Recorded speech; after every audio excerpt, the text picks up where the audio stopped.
Om Ajnanatimidandasya Jnananjana Shalakaya Chakshurunmilitam Dhena Tasmai Shri Gurave Namah. On a scale of 1 to 10, 1 means you're terrible and you want to go, and 10 means you're fired up. 10. Okay, good. All right.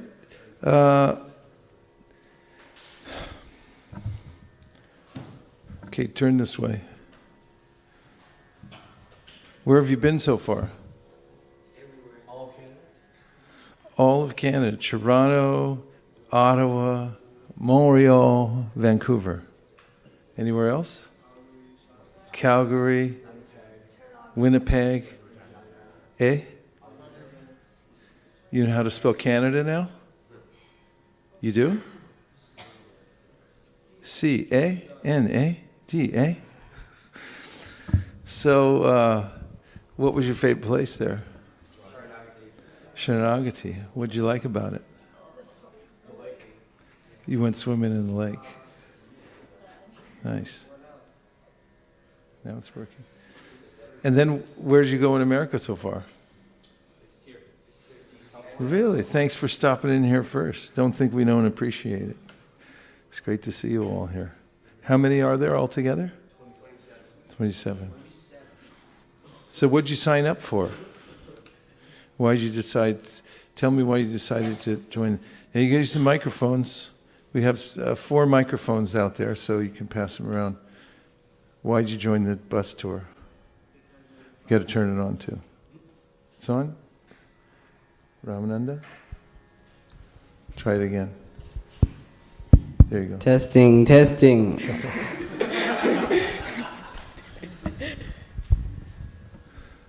Why did you join the bus tour? Because it's pretty cool. It's Yeah, cool. That's a good reason. It's pretty cool. Yeah. So, yeah. Anyone else? This is my second year. I signed up for the bus tour because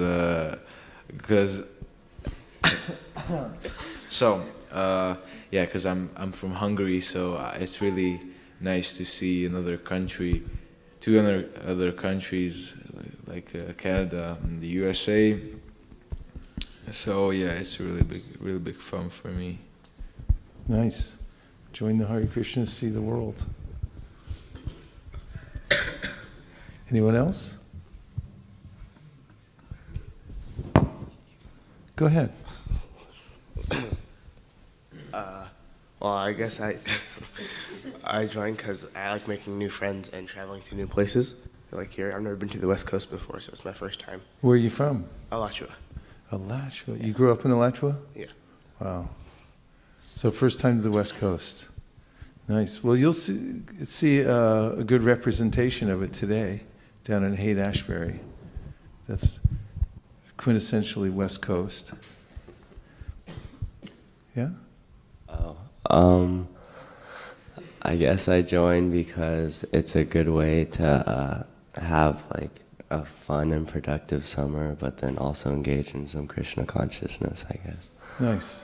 It's a good combination. You're trying to say. Go ahead. Give him a mic. There's plenty of mics out there. Pass one over here.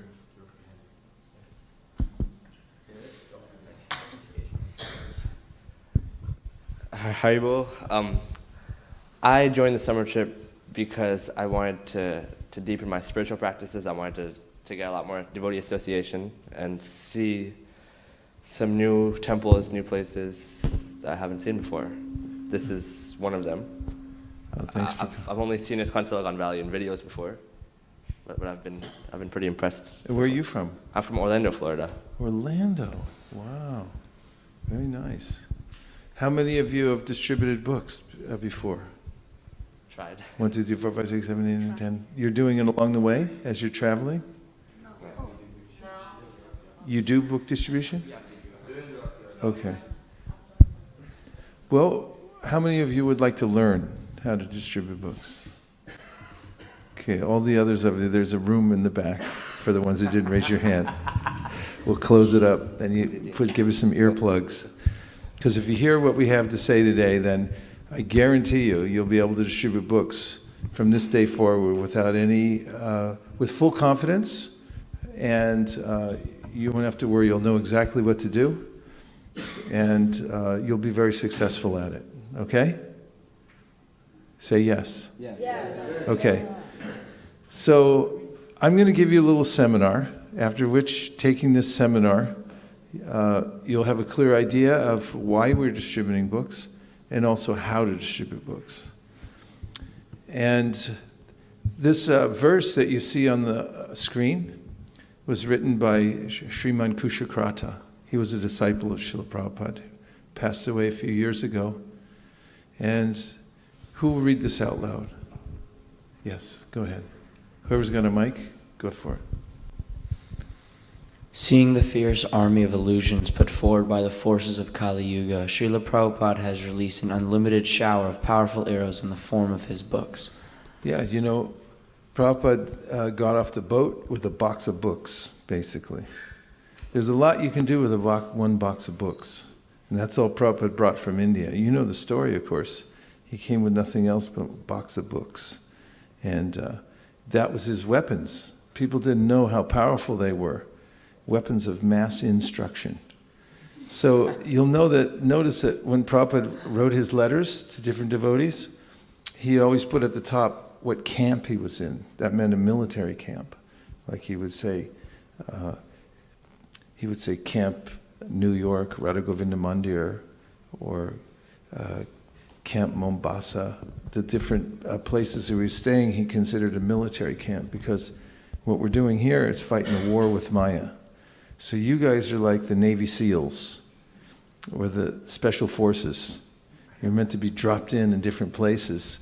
So you got to go through a little training. You know, when you go into the Special Forces, you know what that is in the military? You get special training, right?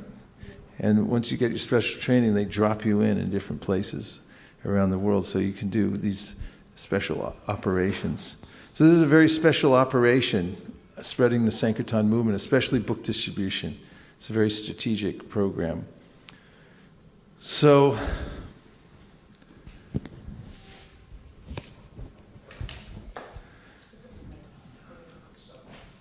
you can show me, I don't know how to work this thing. First thing we'll talk about is legacy. Who's got a dictionary? Okay. This one's next. Who knows what legacy means? Yes?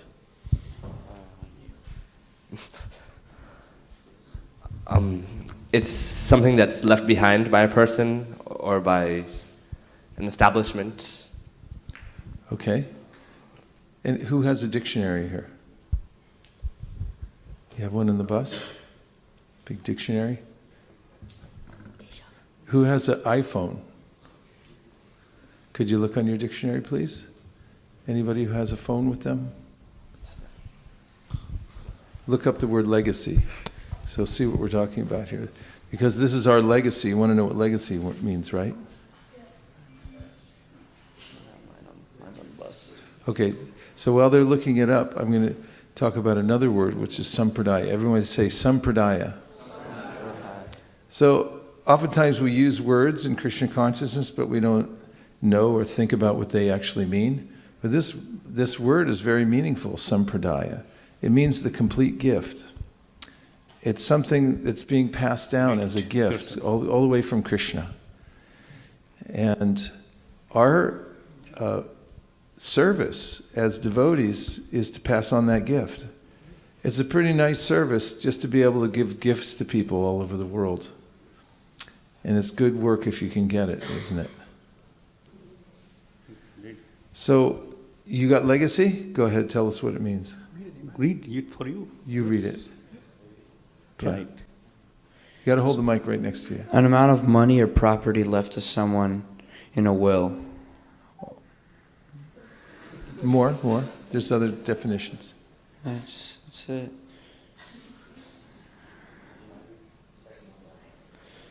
Donating software or hardware that has been superseded but is difficult to replace because it's wide use. second definition, Nehemiah. No, you got it. Read it. You got it. Something transmitted by or received from an ancestor or predecessor or from the past, the legacy of the ancient philosophies or ancient pain and suffering. That works. And tell us where it comes from. What's the origin of the word?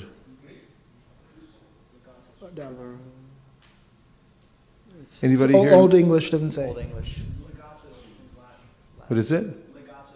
Legatus from Latin. And what does it mean in Latin, legatus? I'll give him a microphone. Actually, just so you know, this is a studio, and this is being filmed before a live studio audience. So most of the audience is online, and so when you speak something, you're part of the show here. So you have to speak into the microphone, otherwise they can't hear you and they get all angry.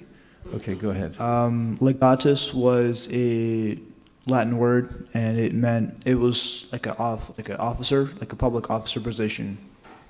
A public officer? Yeah, it's a public office position. And how do you suppose that got transformed into the meaning now? I think it was like delegation of duties. Delegation of duties, okay. So it gives an idea of what legacy means for something valuable to be passed on, something from the past to be given to the people in the present, right? So this is what it means to be part of the Krishna conscious movement. We're receiving a great gift that's being passed down from Krishna. And how does it come down? Because Krishna wants it to.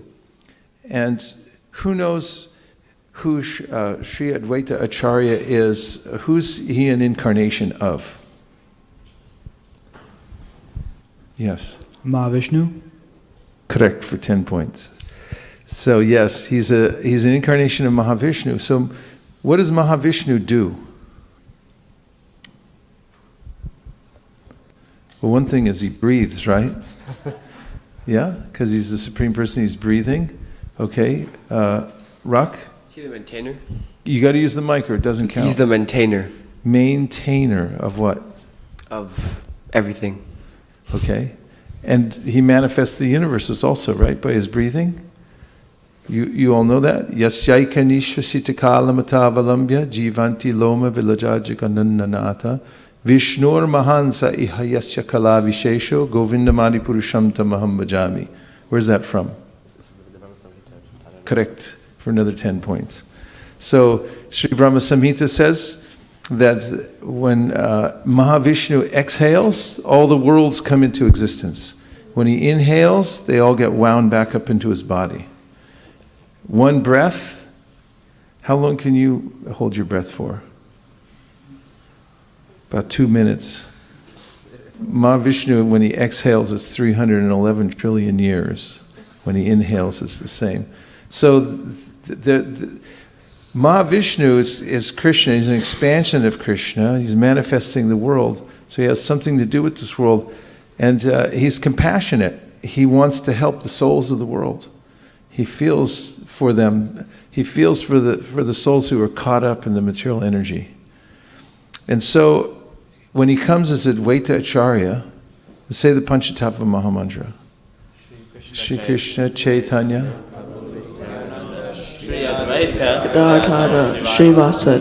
Yeah, so he comes with Sri Chaitanya Mahaprabhu, and Sri Advaita Acharya is Mahavishnu. So he's very concerned about the souls of the material world. So what's he doing here in this picture? You've all seen this picture in the Chaitanya Charitamrita, right? What's he doing? Yes.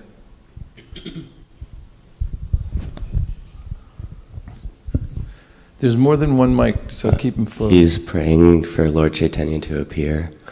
Yes. In fact, he's calling out in a loud voice. He found in scripture a verse that says, if you offer Krishna Ganges water and tulsi leaves, then Krishna will sell himself to you. He's so indebted to that. So he again and again, he began praying that the Lord would appear, because he saw the Kali Yuga was a very downtrodden age. People were living in very wretched existences. So he's calling out here. So what happened? What was the result of his praying and his loud cries? Go ahead. Say it. That's not on. Sri Chaitanya Mahaprabhu appeared after he prayed for him to appear. Do you all agree? If you agree, say correct. Go like this. Correct. Correct. Okay. Correct. All right, so you are correct. Another 10 points. You're racking them up today. And so Chaitanya Mahaprabhu appeared. He's Krishna himself, but he appeared in this world. He had many reasons for appearing, but one of them was because of Advaita Acharya's cries to please come and save the conditioned souls. So Chaitanya Mahaprabhu started a Sankirtan movement. And there's only 2 parts to it. It's a very simple movement. There's 2 parts. One part is chant Hare Krishna. Okay, work with me now. Chant Hare Krishna. That's not working with me. Chant Hare Krishna. The other part is teach others. Teach others. Chant Hare Krishna. Teach others. Chant Hare Krishna. Teach others. Chant Hare Krishna. Teach others. Chant Hare Krishna. Teach others. Chant Hare Krishna. Teach others. Chant Hare Krishna. Chant Hare Krishna. Chant Hare Krishna. Chant Hare Krishna. Teach others. Teach others. Teach others. Teach others. Chant Hare Krishna. Teach others. Teach others. Chant Hare Krishna. That's it. So if when you walk out of here, somebody grabs you by the arm in the parking lot and says, what was that guy talking about in there? You'll say? Chant Hare Krishna. Teach others. That's it. That's the whole movement in a nutshell. It's just 2 parts. It's really simple to pass on to other people. We're just chanting Hare Krishna, teaching others. The gain went up on this. It's too hard. So Lord Chaitanya and Lord Nityananda opened a marketplace of the holy name. Who here studies marketing? Yes, tell us about it. What is marketing? What's involved in marketing? Give him a microphone. There he is. What's your name? Janardhan. Janardhan. Where are you from? Alachua. All right, Alachua. Yeah. Tell us about marketing. What does it mean? Marketing is like promoting and selling stuff to the consumers. Okay. Is it complicated? Yeah. Tell us more about the different elements of it. What things do you have to think about when you're marketing something? Like the people, like the place where you're gonna. The people you're marketing to. Yeah. And the place. Yeah. How you're gonna do it, like how you're gonna market your item. And do you have to count stuff? Yeah. Yeah, you have to count up, right? How many you're selling, how many you're not selling, how much you're bringing in, and stuff like that. There's qualitative, there's a lot of psychology involved, isn't it? Is there psychology involved? Yeah. And how about, so quantitative, qualitative reasoning skills involved in marketing? It's a big science. Are you getting an MBA? No. But people do get MBAs. It means they spend 3-4 years, 2-3 years studying very hard about all these different aspects of how to make products available to people. So Chaitanya Mahaprabhu and Lord Nityananda opened a marketplace. It means they were thinking very carefully about how to make this available to people all over the world. So then, Chaitanya Mahaprabhu's mission statement. Do you have a mission statement in your company? No. Or a vision statement? There's vision and mission statement. So this is Chaitanya Mahaprabhu's vision statement that in every town and village, the name would be chanted. So where's this picture taken with Chaitanya Mahaprabhu dancing down the street? Orlando, Florida. So it's coming to pass. Chaitanya Mahaprabhu's mission now is in many cities all over the world. Which places have you seen besides in Canada where Chaitanya Mahaprabhu's mission is going on? Yes? New York. Did you go to the Rath Yatra? A few years ago. Very good. Rock? DC? Nice. Where else? India. Who said India? Do you go to India? But you've seen it in different places around India. Where else? Detroit. Motor City. Okay, where else? Any obscure places that you can think of? LA, that's obscure, yes? Budapest, Hungary. So it's amazing that it's out. This is his mission to market this all over the world. It's not easy to market, is it? What is your name? Janardhan. Yeah. Janardhan, it's not easy if you start a company and say, I want to market every town in the world. You know, to get out to every town in the world may not be so easy, but somehow or other, it's now going on just after a few short years that Chaitanya Mahaprabhu's movement is being heard in every continent, being seen.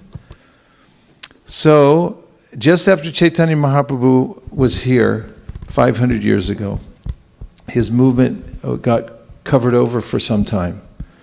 Because that's what happens in the material world. Any kind of message you put out there, it gets obscured over time because of the way the oppression of the three modes of material nature. But in 1891, Bhaktivinoda Thakur renewed the marketplace of the holy name of the Lord. Bhaktivinoda Thakur is like the great powerhouse who's bringing the message of Chaitanya Mahaprabhu down through our disciplic succession. And at his place that you can go and visit when you're in Mayapur, called Surabhikunj, he declared that the marketplace is now open. So he was one of the great marketers of the holy name. How is everybody now? You all right? Okay. Raise your hands up. Say, Go Ranga, as loud as you can. Okay, on a scale of 1 to 10, that was about a 2. Let's try to hit a 4. 1, 2, 3. That's much better. Okay, who's been to Surabhikunj? 1, 2, 3, 4, 5, 6, 7. I highly recommend you go to Surabhikunj. If you just go spend a little time at Surabhikunj, then you'll be empowered to spread the Sankirtan movement all over the world, and you'll be happy for the rest of your life. Who wants to go? Okay. So, Bhaktivinoda Thakur was thinking all the time about marketing the holy name all over the world. And he prayed that in his family there would be a special personality to help spread the movement. So he prayed for what's called Ray of Vishnu. And who was that who appeared in his family?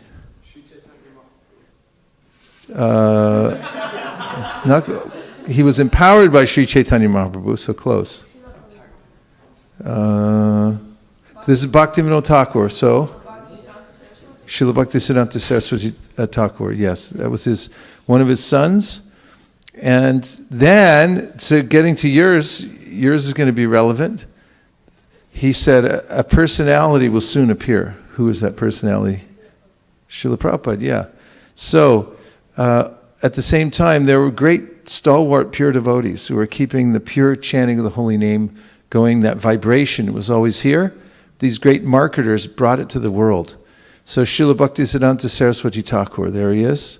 He started to make that a marketing effort go all over India. So the Gaudiya Mat spread all over the Indian continent. And then, Indian subcontinent. And then we've got Burma and England. Do you know where Burma is? Yeah. It's now technically known as Myanmar. It's now technically known as Myanmar. And have you been there? Do you know where it is on the map? Yes. Where? It's just east of Bangladesh. Just east of Bangladesh.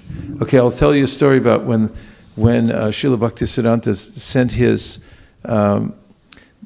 envoy into Burma. It's a little gross. Do you want to hear that? Yeah. We'll skip it. Oh, all right. Okay, so while they were there, they were having programs, and they would cook puris and things like that in ghee. And the people there, because they had different eating habits, when they smelled ghee cooking, they thought it smelled really bad. And Prabhupada explained why, because there's a preparation that people eat in Burma called nafi. You want me to tell you what nafi is?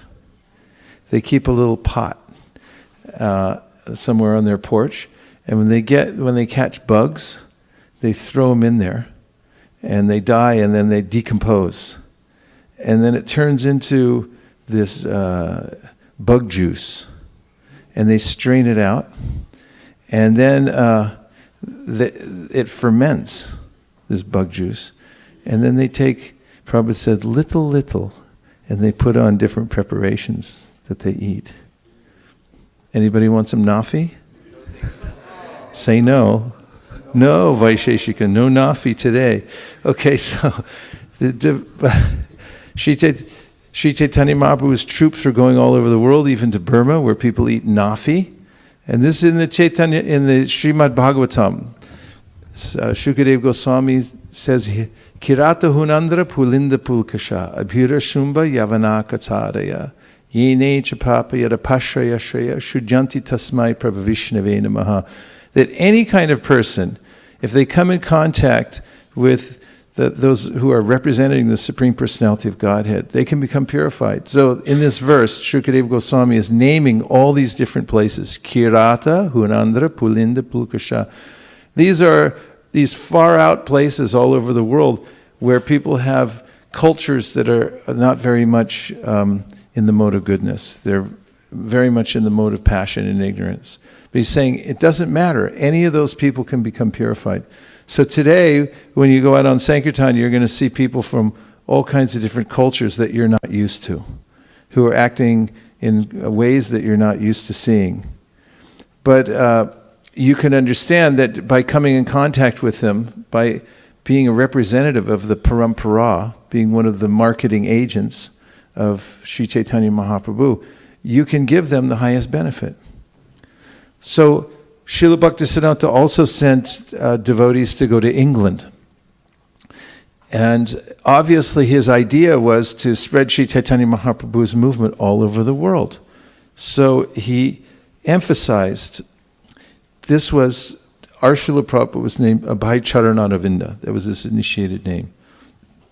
So Abhay Charananavinda asked his spiritual master, how can I serve you? Because he was a householder. And many of the other members of the Gaudiya Math, most of them were sannyasis, brahmacharis. And so Abhay Charananavinda asked his spiritual master, what can I do? I'm a householder. And Srila Bhaktisiddhanta told him, if you ever get money, if you ever get money, if you ever get money, if you ever get money, if you ever get money, if you ever get money, correct. So if you ever get money, print books. So Srila Prabhupada said, I took this up from his mouth that he was very fond of books. And we know when he came to America, he brought with him a big box of books and nothing else. And some people say, okay, let me give you a quiz. Are you ready for a quiz now? Okay. True or false? When Prabhupada stepped off of the Jaladuta into the New York harbor, he had no money at all. True or false? Okay, what's true? Yes? He had 40 rupees with him. But 40 rupees, I've heard that's false also. That he knew it was convertible, so he left it home. So let's say that's what I just said, that he actually left the rupees home with his son before he left. He got off the boat, say he doesn't have any rupees, with no money whatsoever. True or false? True. Okay, he's ready to get in. Give him the mic back there. Within 7 seconds or less, he has to have the mic or your money back from this seminar.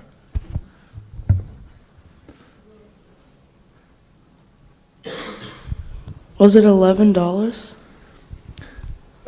Are you making a statement or a question? It's a quiz. Statement. Okay, $11? Well, according to our research, before Prabhupada stepped off the boat, he sold a set of his books to the captain of the boat for $20. So when he stepped off, he had $20 US. Haribol. Listen, there's a lot you can do with a box of books. Prabhupada stepped off the boat with one box of books, that's it. He didn't have anything else. You can make your way through the whole world. You can start a worldwide movement with one box of books. So never underestimate the power of one box of books. Look at his Prabhupada's first pamphlet he made. Who here is a graphic artist? Who works with graphic arts? A little bit? 1, 2, 3? Okay, get good at it. We'll recruit you for the BBT. We got jobs for you, waiting for you. Talk to me afterwards. So the ambassador of goodwill, look at Prabhupada's little pamphlet that he made. And it says on it, 60 volumes of elaborate English version, all over the world for scientific knowledge of God. At the time, he only had one canto done with 3 volumes, but he's advertising 60 volumes. And also he has $20, but he's advertising all over the world for scientific knowledge of God. That's pretty bold, isn't it, Gerardin, for marketing? Yeah, so why was he so bold? What do you think? Why do you think he was so bold? Yes? He believed that he could do it with Krishna on his side. That's pretty good. I like that. I noticed in the Chaitanya Charitamrita that Kaviraj Goswami, the author, says that Chaitanya Mahaprabhu was the greatest capitalist. So, as Janardhan will tell you, if you want to start an enterprise, you need to get some capital together, right? Yeah. So, where was Prabhupada's capital? Did he have a place to get venture capital from? Say yes. From where? Sri Chaitanya Mahaprabhu. Because Sri Chaitanya Mahaprabhu is the greatest spiritual capitalist. And he's ready to invest in anybody who wants to be an entrepreneur. What's an entrepreneur? Definition. Let's ask our English pundit up here. Tell us the etymology of the word and what it means. And okay, dictionary, please. Who's got the dictionary? Have the dictionary ready at all times, please. We'll say what an entrepreneur is, and then you can say if you want to be one or not. Okay? Anybody want to be an entrepreneur? You say, I don't know. I don't know what one is. Okay, let's see what it means. Go ahead. Give him the mic right here. Give him another mic too, because he might have backup. What's your name? Pundit in the second row. Huh? Dhruv. Okay.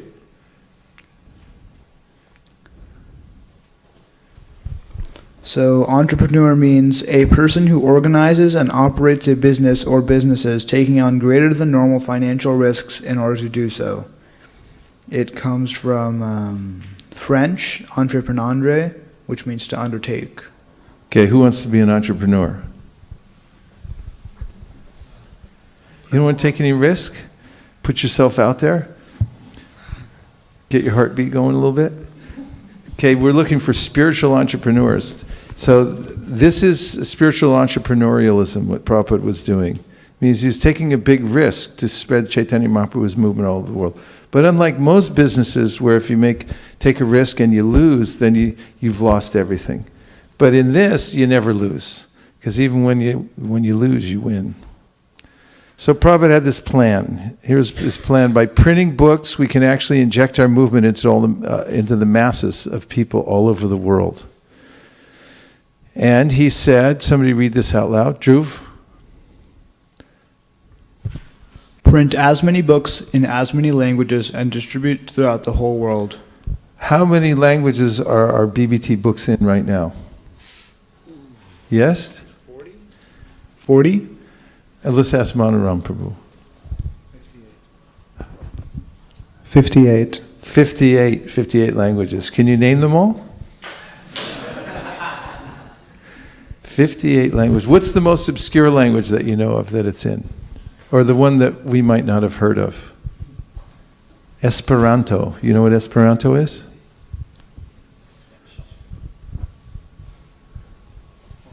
How about Vulcan? Is it in Vulcan? Yes, you know? Vidura. It's in a lot of different languages. Yes? Is it spoken in a language spoken in countries near Spain, something like that, in Portugal or? Spain, Portugal, definitely. It's in Spanish, it's in Portuguese. How about in sign? I'll teach you some sign. Are you ready? Okay. This is Hare, Hare, Krishna. Hare, Krishna, Krishna, Krishna, Hare, Hare. I forgot Rama now. Anyway, that's all I'm going to teach you for now. Oh, and here's sannyas, in case you ever need to take sannyas. I took out a devotee in the UK who's deaf and dumb, doesn't speak, can't hear. But he said, I want to go on book distribution. And I thought, well, how are we going to do that? So he brought a sign expert with him so he could sign, and then the person would speak to the people that he was stopping to distribute books to. And this first day out, he distributed more books than anybody. And the reason I saw, he was very enthusiastic. So you don't have to know how to have the ability to speak or hear to distribute books. You just have to know how to communicate, that's all. In fact, we might try that today. We can blindfold you and put a glubjam in your mouth and then see if you can still sell books. Or even if you're blind, deaf, and dumb, you'll be able to sell books after you see this seminar. So Prabhupada noticed that distributing books, other kinds of groups were just selling books and making them available, and it spread movements all over the world, like the communists at the time were distributing millions and millions of their books and pamphlets, and then people were taking to it in different places all over India. So he said we should do the same thing. There are other organizations. Who's heard of Watchtower? They have this magazine called Awake. They're in 239 countries, 595 languages they have. 46 million copies a month. So we got a little catching up to do. And the Holy Bible, 196 countries, 93 languages, 84.6 million copies in 2012, 2015, 2 billion. I know, right? So with your help, we're going to try to get up to those numbers with the Bhagavad Gita. What do you think? Janardhan? Okay. He's in. I think we got something going. So the direct order of the Lord is a manifestation of his internal energy. And this particular energy is the means of seeing the Lord face to face. So Prabhupada said, so kindly help me, this is my request. Kindly help him distribute books. And anybody who just takes it up, this idea of just trying for it, just vigorously try for it, will be directly connected to the internal energy by that order. Krishna says in the Bhagavad Gita that anybody who distributes this message to others is the most dear to him. And Chaitanya Mahaprabhu gave the order that you should become heavy with this knowledge and then distribute to other people. And that's a direct order from Chaitanya Mahaprabhu. So you can just take it. So why are we going out on book distribution? The first reason is because it's for self-purification. When you go out and you just try, even if you don't have any apparent result externally, you don't sell a book, you get superior strength and knowledge in Krishna consciousness just by trying. So there's such a thing as we call a comfort zone. Do you know what that is? Is everybody familiar with the term comfort zone? Where is your comfort zone? Anybody? Here? Rock says here. Good, you could stay. We'll call your dad. Say we're keeping Rock. So, yes, you might have a comfort zone inside the temple. Where else is your comfort zone? Home, yes.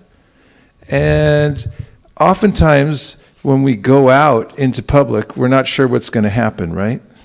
Like if you go out to distribute books, say if we sent one of you out right now, just into the neighborhood, alone, with a box of books, would you be in your comfort zone or outside your comfort zone? Who wants to try it? Okay, get them a couple books. We'll send them out the door. What's your name? Vidura. Are you ready? He's ready. Okay, that's all we need. It's just that you're ready. You don't have to go yet. But if you're ready to go outside your comfort zone, then when you get outside your comfort zone, you'll find actually more comfort than when you're in your comfort zone. So I like to say you should feel more comfortable outside your comfort zone than you are when you're inside your comfort zone. You should feel uncomfortable in your comfort zone, and you should feel comfortable when you're in your discomfort zone. So you can do that by just trying to distribute books wherever you go, because it puts you outside your comfort zone. But you'll find a higher kind of comfort that's coming from Krishna. So book distribution is? Correct. It's a rapid way to make spiritual advancement. So we talked about our legacy, and I want to hear, before I go into the 4 laws of book distribution, what you heard. So you have to reflect back to me any concept, idea, word, phrase that you heard that stuck with you. Reflect back. Are you ready? Reflect. Yes. You have to use a microphone, otherwise it doesn't count. Because we're a live studio audience. Go outside your comfort zone. Yes. What did you like about that? I'm usually in my comfort zone, so. Thank you. Very good. Yes.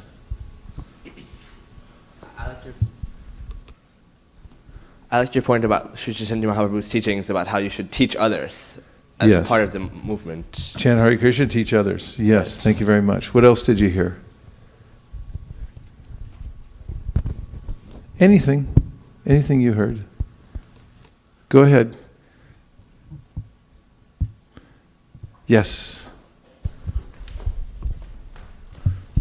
That it was Srila Prabhupada's wish for us to distribute books. Yes. And that's important, because if you can get an order or understand the desire of a pure devotee, and then you just try to fulfill that desire, then you'll be connected. It's just an easy way to connect to the internal energy, right? Yes. Go ahead. You can do a lot with a box of books. Yeah, there's no telling what you can do with one box of books. Prabhupada got off the boat with a box of books. And what did he do? He spread a movement all over the world. Thank you. Yes. The simplicity of our culture and just how, like, what we have to do is just so simple. Just chant and teach. Yes. 2 parts, right? That's it. When you have a movement that has simple parts, you can pass it on easily. It can be transported in many different places. Okay, what else did you hear? Yes. I liked what you reminded us by saying how Lord Chaitanya is a spiritual capitalist. Yes. That was... He'll invest in you. Like most venture capitalists, you got to go do a whole song and dance in order for them to hand over some money, right, Janardhan? Yeah. So the Chaitanya Mahaprabhu, he's ready to delve out the capital. He'll give you the capital. All you have to do is supply the risk. And if you're not making a risk in your life, it's boring. Life is boring without a risk. It takes some risks. In fact, you've all heard of the 4 regulator principles, right? Yeah. So one of them is no gambling. So Prabhupada said there's a replacement for gambling, because I've seen people, they like to gamble because they get this kind of intoxication from it, of risking everything. Like some people, they'll start gambling, and then they'll gamble away their house and all their money and everything like that. So they get this exhilaration. So Prabhupada said the replacement for gambling is surrender to Krishna. Because that's kind of scary. It sounds kind of scary, doesn't it? Surrender. Did your heartbeat go up? What, me? Surrender? Wait a minute.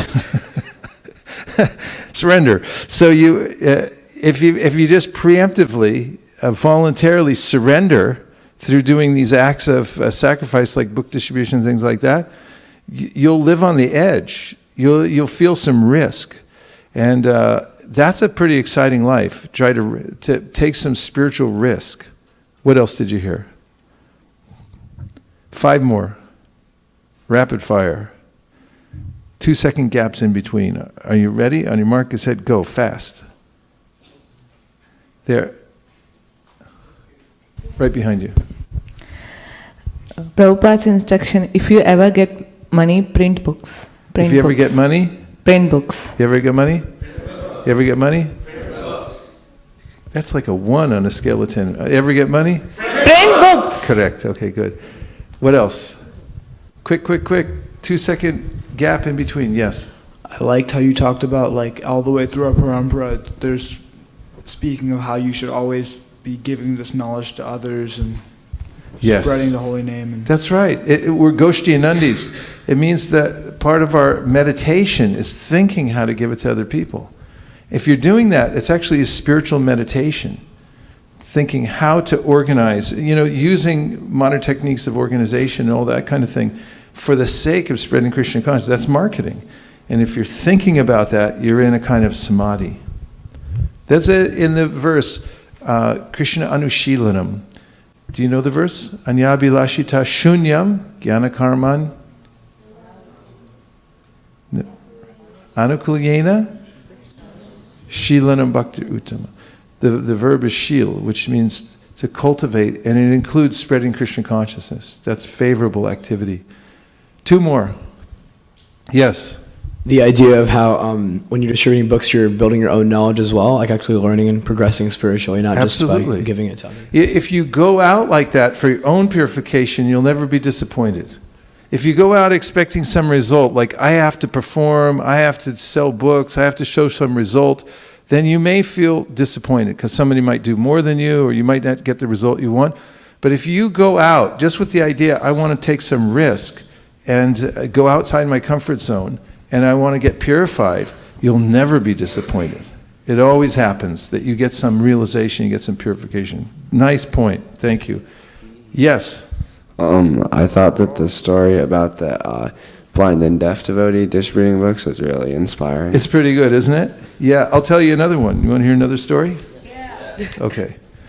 Now, I was distributing books in North Carolina about 5 years ago. I went there with Nirakula, my wife, to work with the local devotees there to help them get their monthly Sankirtan festival going. It was 108 degrees, and we were going door to door.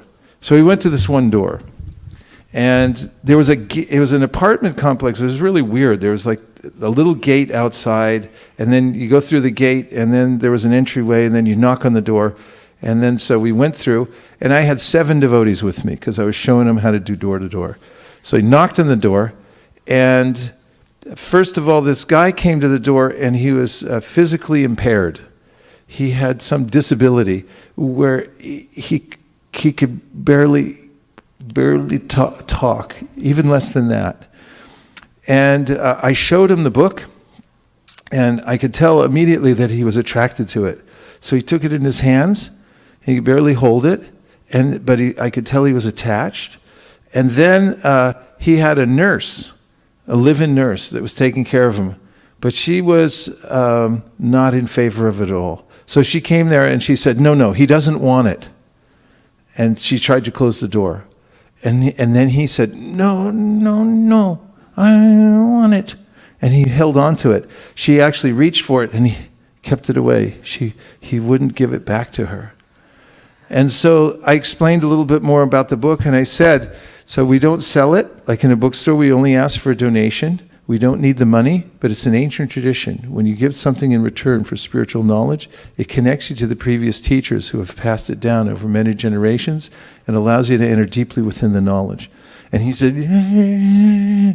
And the nurse was going, no donation. He kept going, yeah.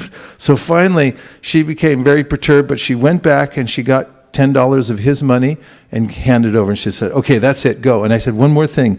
I asked him, do you believe in the power of prayer? And he said, and he said, so I'm going to teach you this prayer. And she was saying, no, stop now.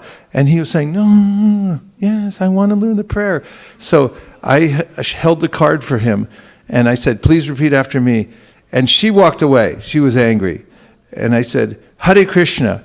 And with all his strength, Hare Krishna. I said, Hare Krishna. Hare Krishna. And this way went through the whole mantra. And it was such a strain for him to even be able to use the muscles in his mouth in order to enunciate the words in the mantra. And so We closed the door. I turned around and I looked at the devotees, and all 7 of them had tears in their eyes. And I said, so, what did you just experience? And they said, I wish I had that much enthusiasm to chant Hare Krishna. He said, I take it for granted. And I just, or I don't chant at all. So, but this person had just met the devotees first time, and he's trying so hard to chant the Mahamantra. He said, I wish I could have his desire. So this is one of the ways in which, what is your name? Raja. Raja. This is one of the ways that one gets purified when one goes out. You'll see that the people you meet oftentimes have more enthusiasm for Krishna consciousness than you do. And you'll be inspired by that. They become your guru. They become your teacher. Okay. Last one? Something going on over here. I see devotees smiling, so something's happening. Go ahead.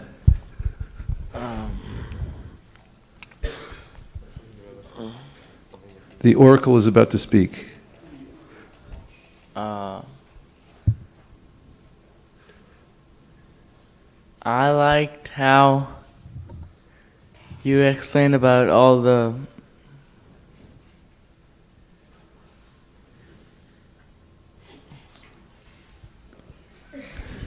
Do you know what he was going to say?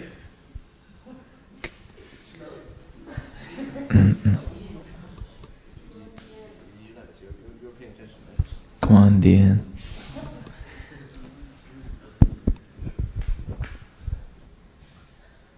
I liked how you explained about how Chaitanya Mahaprabhu was helping, making troops to send them all over the world for Krishna knowledge. Very good. I like that too. Thank you. Excellent. Now, I'm going to teach you the 4 laws of book distribution. If you follow the law, you'll be able to become expert book distributors, and you can build an empire of book distribution anywhere you go. So don't break the law, okay? Are you ready? Yes. Say yes. Yes. Correct. Okay, here are the 4 laws of book distribution. Number 1. Must be strong. Number 2. You must get books. Number 3. The more you show, the more you sell. Number 4. You must organize. Correct. All right. Your sadhana must be strong. So we're distributing the overflow of what we get. So sadhana should be strict, serious, and sincere. And when you have strict, serious, and sincere sadhana, you get a taste.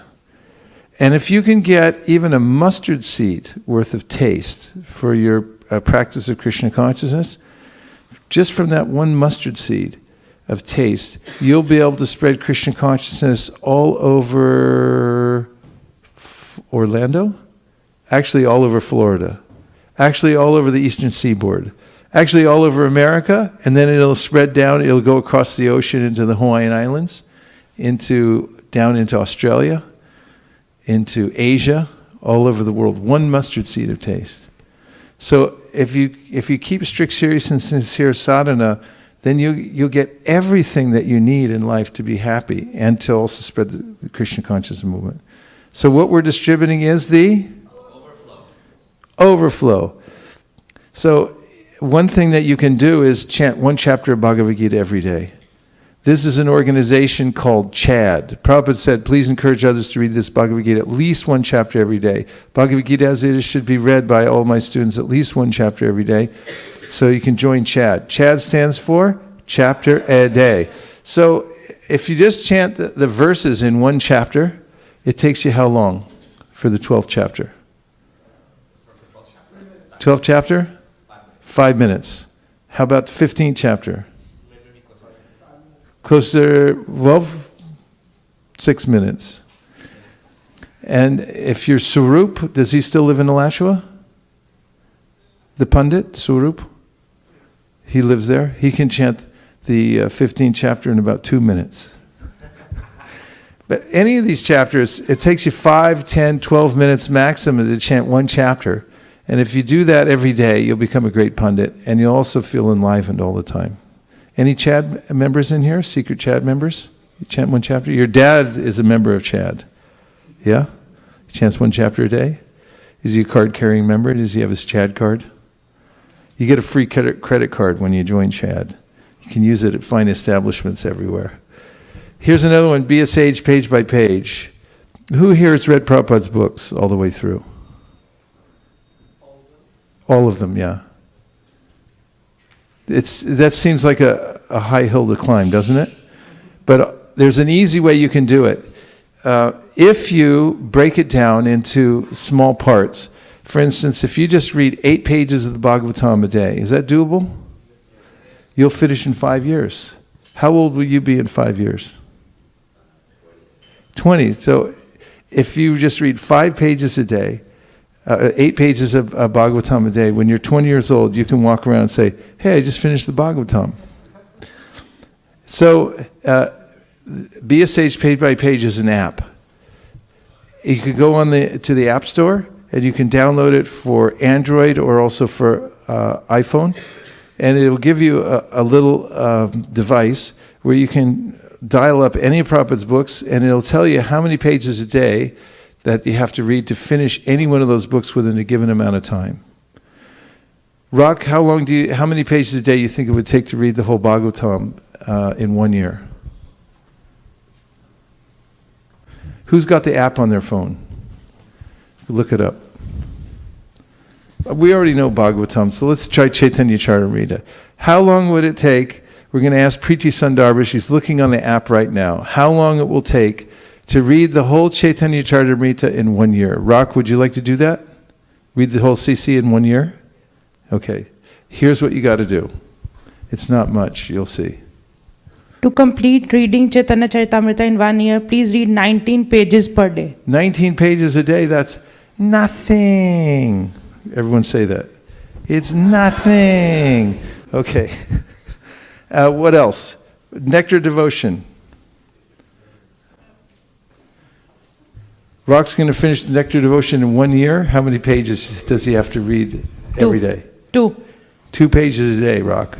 So you add that onto your Chaitanya Charitamrita. That's 19 pages total a day. You can finish the whole Chaitanya Charitamrita and the Nectar devotion in 1 year with a small investment of 19 pages a day. What do you think, Janardhan? He's good. Janardhan's in, it's good.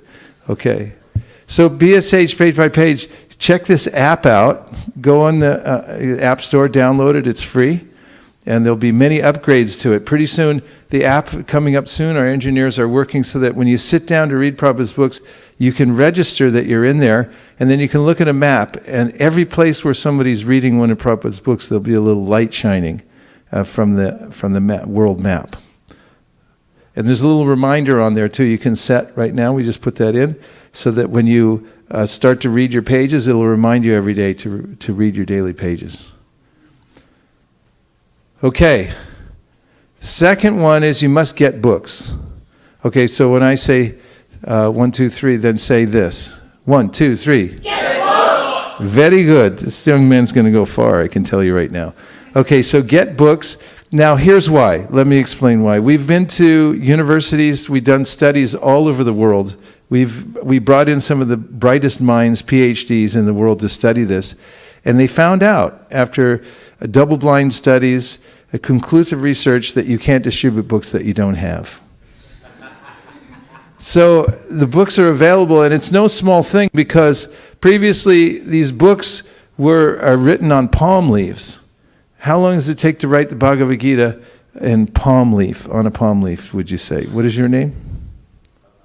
Abai, how long would it take to write the Bhagavad Gita by hand on a palm leaf? Approximately. 17 pages a day. Probably several years. Several years for one book, right? Okay, so now we have thousands of books available if you just pick up the phone and say so. But don't take it for granted. Don't think it's like an ordinary thing just because you can get them. This is a window of opportunity that they're available. So get these books and keep them with you. And if you carry them around with you, you'll find opportunities to distribute them. Look at some of these books. Did you know there's books you see the one at the top left, it's Japanese? And who here speaks Japanese? Nihongo ga wakarimasu ka? How about Vietnamese? Chang manjoy, chao ko manjoy. How about Arabic? Salam alaikum, alaikum salam, madhava, kifelak, alhamdulillah, Allahu Akbar, mabsut. Who speaks Farsi?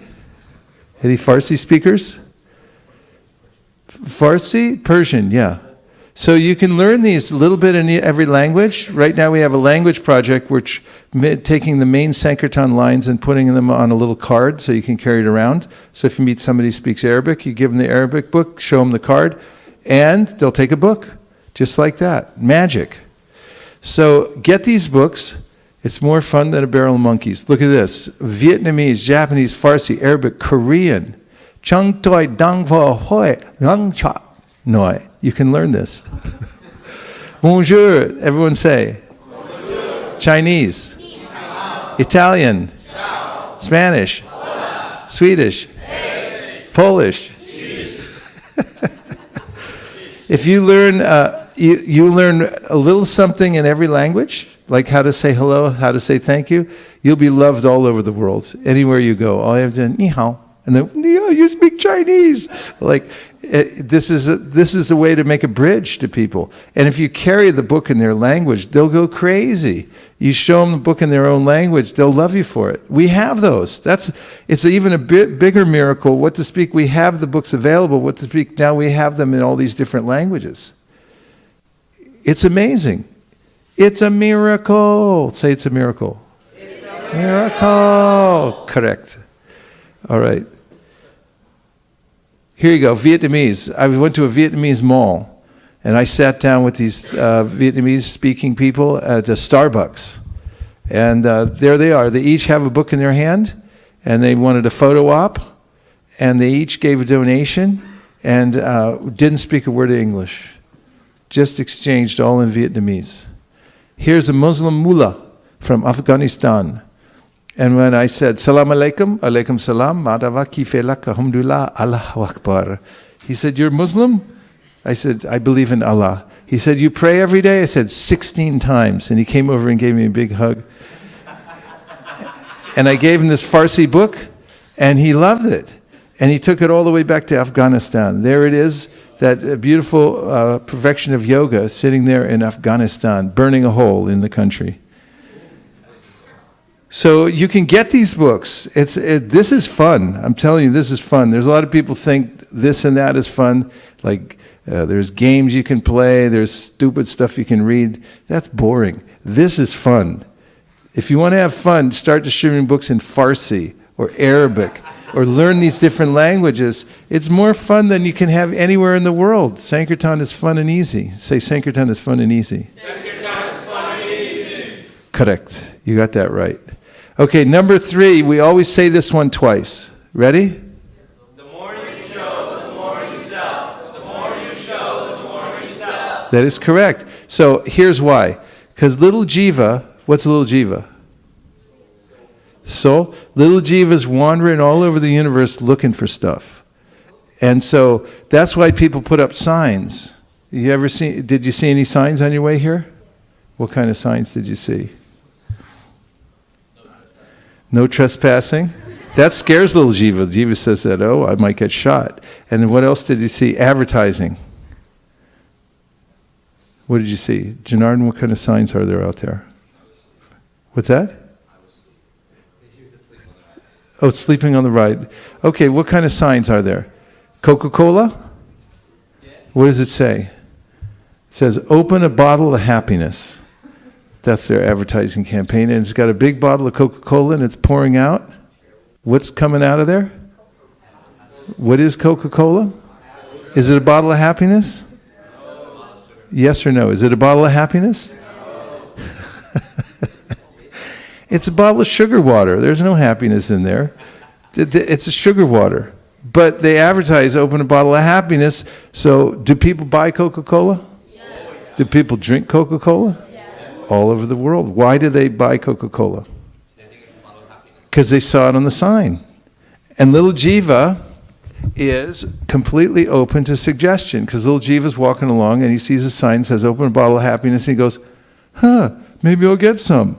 So he goes down the store, he gets this big bottle of Coca-Cola, and he pours a glass, and every cell in his body's saying, don't put that in here. And little Jiva goes, no, I saw it on the sign. It said I should drink this. It's a bottle of happiness. So little Jiva starts going glunk, glunk, glunk, glunk, glunk, glunk. And all the cells are getting like all destroyed and full of all this brown gunk inside. And all over the universe, little Jiva's walking around looking for stuff. But he's not getting the right thing. So if you just show little Jiva, say, hey, little Jiva, come here for a second. Let me show you something. Look at this. Then you're going to find that little Jiva will become attracted. You show him a Krishna book, little Jiva, what is in that? And you say, it's a book full of happiness. And they go, really? And they'll take it home. And he'll open it up. Everyone say, why are you looking at it? So the guy told me it's full of happiness. They start reading it. And actually, he can find a way to tap into his real happiness. So if you just show the books, and there's lots of ways you can do it. It's not one way. Look at this little table we put up on the street in Santa Cruz. We just put it up there, and people come over, and they start looking at the books. And then we have devotees all over the world set up a little table, and they just start showing books. Here's even the police came over. They wanted to have books. Here's this one Mataji. She sets up a table every day and distributes thousands of books, just showing them to people. That's all she's doing, showing them. There's events you can go to. This is one here at ISV that we go to every year. It's called the Pumpkin Festival. And we realized the reason it's so successful, if you'll notice the books they're holding in their hand, same color as the pumpkin. Diwali events, and here's the Smart Box, one of my favorites. Have you ever met the Smart Box? Yes. This little Smart Box. Now, any of you like to sleep? Raise your hand. Any of you sleeping right now? So, Smart Box is good for those of you who like to sleep, because you can distribute books while you're sleeping. How does that sound? Is that good or good? Good. Okay. So, the Smart Box you can put in stores, and then it's got a little price tag on it. People put the money in the box. They walk in. They see the books. They see the little sign at the top. And they take the book out. They put the money in. And they walk away with the book. And so how many places do we have this in ISV now? How many does Selva put out there? About 125 now. Like right now, all over the city, these little smart boxes are in stores in 125 places. So you could do that. Yes. What's your name? Prahlad wants some smart boxes. I could tell by the look on his face. We got to line him up. Give him the microphone here. He's got something to say.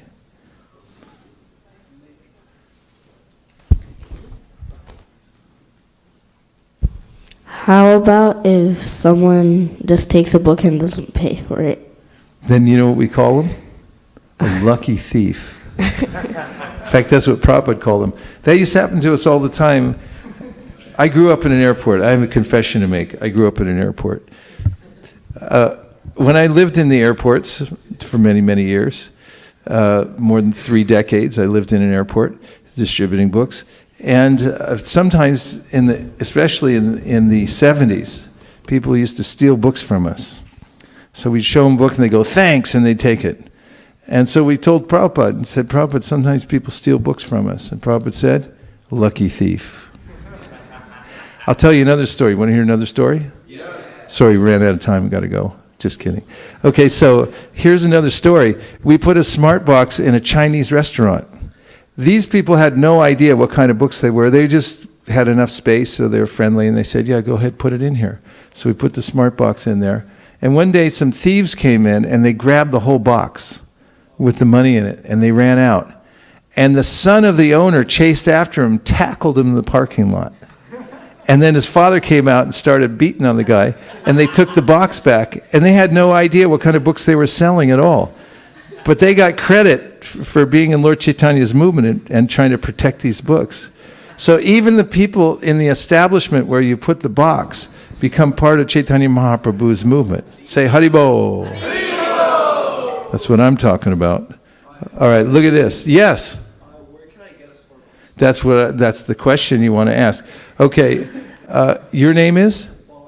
Balaram wants smart boxes. Who can line them up? Where's our Sankirtan leaders? Okay, yes. Haladar Rupa, come over here. Meet Balaram. This is one of our most successful Sankirtan warriors. He goes out. Meet Balaram in the purple shirt. He's interested in smart boxes. Okay, he'll line you up. Get him on his dad on the phone right after this, and we'll order some smart boxes and we'll get you going. As spiritual operator, take risks. Jump out there. If you have this urge, says I'm going to try it, just do it. Life is very short. You don't know how long it's going to go, so take a risk. This is a spiritual entrepreneur right here.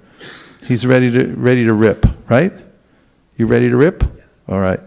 Look at these smart tables. You just put them out there, and people come over. And also, Prabhupada said, I want that every respectable person has a full set of Bhagavatam and Chaitanya Charitamrita in his home. So how might you do that? Well, think in terms of Tom Hopkins. He was the greatest salesman in the world. And he wrote a book about selling. So he said, if you can sell one item, then you can sell a bunch of them together. So he said, always sell in bunches like bananas. So look at this. We have full sets of these books, right? Chaitanya Charitamrita, Srimad Bhagavatam. And how would you say would be what would be the means to sell the Chaitanya Charitamrita or the Srimad Bhagavatam using the 4 laws of book distribution?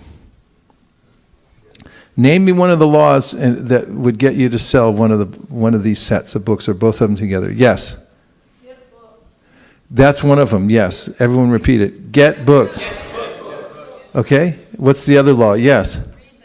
Read them. Your sadhana must be strong. What's the other one? Yes? You show more, you sell more. Yes. The more you show, the more you sell. It's one we always say twice. Say it. Correct. So if you just show people, now here's an example. We were going door to door, and I was down the hall, and I saw SKP, who's to the right of me in that picture. You see him there with the smile? Then, same picture there. They were all outside the door, and SKP called me over and said, stand right here. So the people came back, and they invited us in, which was a big mistake. Because as soon as we got in their house, we opened up the full set of Bhagavatams. And we said, here, look at this. And we started talking to them about it. And they said, we'd like to take it, but we don't have any room. So I looked around their little apartment, and I found, see that shelf with the arrow pointing to it? On that shelf, what was there before was a bunch of old books that I'm sure no one was reading anymore. There was a hairbrush. There was a bottle of nail polish. There was some games, some old games. I said, you don't need all this junk, right? They said, no. So we started taking all of it off the shelf, and we made room for the Bhagavatam, and we put it in there. And all we did, really, is just show it to them.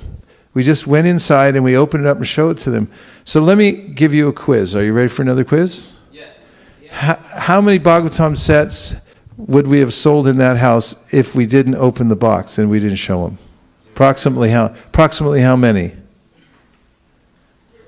Approximately 0. But if you take them out of the box and you start showing people, little Jiva gets attracted because little Jiva is open to suggestion. He's looking for stuff. Here's a Muslim from Morocco, and he just bought a full set of Chaitanya Charitamritas. Tell me why he did. Why did he buy that? Yes? Because he showed it. That's right. Because he saw it. And you never know. If I told you, go out and sell a set of Chaitanya Charitamritas to a Muslim from Morocco, what would you say to me? Say, Vaisesika Das, you are crazy.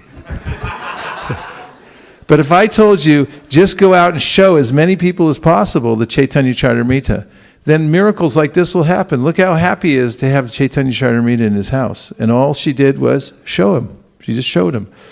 So there's lots of ways that you can show the books. And one of the ways that we're doing right now, just for your information, is called Motel Gita. We've placed over 300,000 Bhagavad Gitas in motels and hotels. They're sitting there right now. 300,000 of them. That's a lot. Go ahead. Give it up for the Motel Gita team.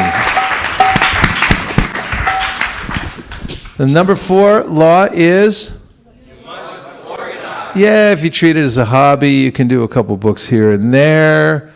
But if you get organized, you can become an expert, and you can also create a book distribution empire through the principles of organization. Anybody heard of Apple Computer? Yes. Where did they start? In a garage. How about Hewlett and Packard? Where did they start? In a garage. Here's another entrepreneur up here. He knows this stuff. So they started in a little garage. How did Steve Jobs, Steve Wozniak start a company in a little garage and get to be the biggest company in the world? Enthusiasm. And they organized. Thank you very much, sir. They organized, they had enthusiasm. So all they did was apply principles of organization, and they were able to grow into the largest company in the world. Can you do the same thing with book distribution? Yes. And any of you live in a little dusty garage somewhere? Any of you live in a bus? Anybody here live in a bus? Yes. You all live in a bus. From a bus, could you start a world-class organization for book distribution? Yes. How might you do that? Because you must organize. If you organize yourselves and you think in terms of how to make things a little bit better every time, and I'm going to teach you the easiest trick for organization in the world, through which in your personal life and in all your professional life, if you follow this system, you'll be wildly successful. Would you like to hear it? Yes. We ran out of time. I'm sorry, I can't tell you right now. Go ahead. Okay. Yes, that is that every time you do something, if you look back and see how you did it and find where there's room for improvement, and you write down a couple of ideas like, how can I make it better the next time? If you just do that every month, then every year you'll be noticeably better in everything that you do. Personal habits, your sadhana, your whatever disciplines you're learning in life. And if you're forming an organization, this is invaluable. It's one of the techniques for management that you just look and you see what worked well, where's there room for improvement, and write down the room for improvement. This must organize. Is everybody okay? Yes. On a scale of 1 to 10, have you fallen below a 10 and now you're at a 6? Still at a 10? Okay, you're holding this together. Okay, goals are potent. There's lots of ways to organize, and I'm zipping through them right now because I'm going to teach you how to sell a Bhagavad Gita. Who wants to learn how to sell a Bhagavad Gita? Okay. Sorry, we're out of time. No, just kidding. All right, somebody go get the Gitas. Make sure that we have cases of Gitas. Here's a few principles I want to go with. Teamwork is very important. And here's some tips for you to ponder while we're getting the Gitas. Are you ready to ponder? Yes. Okay. Pick the ripe fruits. Peaches. So, if you're picking peaches, who said peaches? Which peaches do you look for to pick first? How do you know they're ripe? What? They turn a different color, right? They're red. And what else? Soft. What else? They come off when you pluck them. They smell good, right? So here's at a Rath Yatra. Thank you. Thank you very much. Here's at a Rath Yatra. You see the fellow on the left-hand side? Does he look like a ripe or an unripe fruit? Correct. And how about the guy on the right? Does he look like a ripe or an unripe fruit? Okay, so is this ripe or unripe? Ripe. How about this? Unripe. How about that? Ripe. How about this? Unripe. How about this?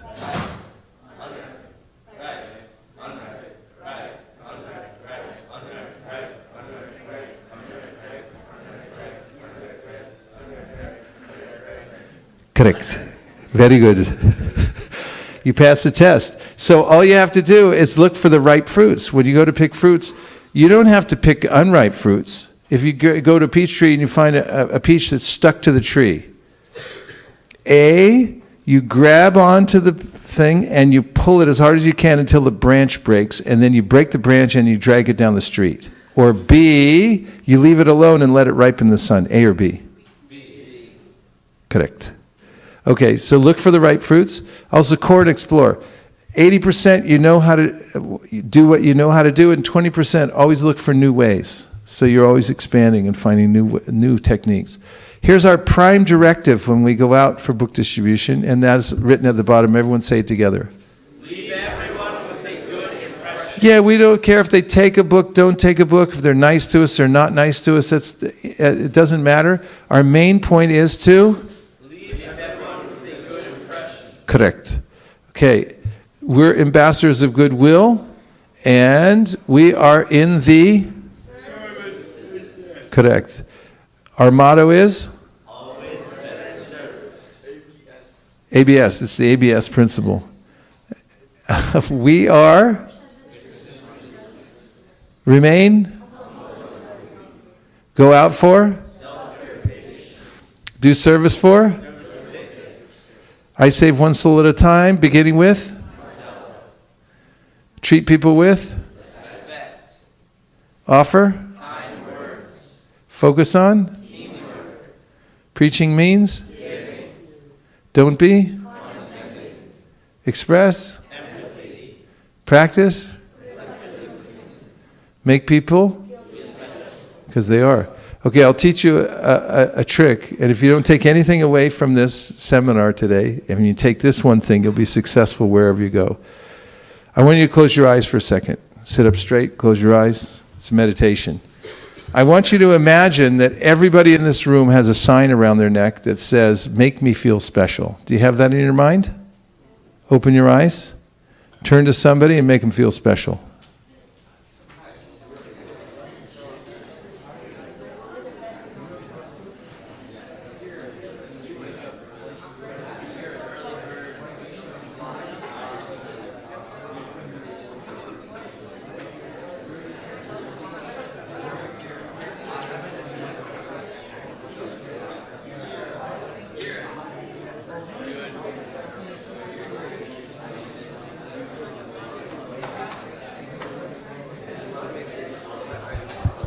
Okay, stop making people feel special. Don't you hate that?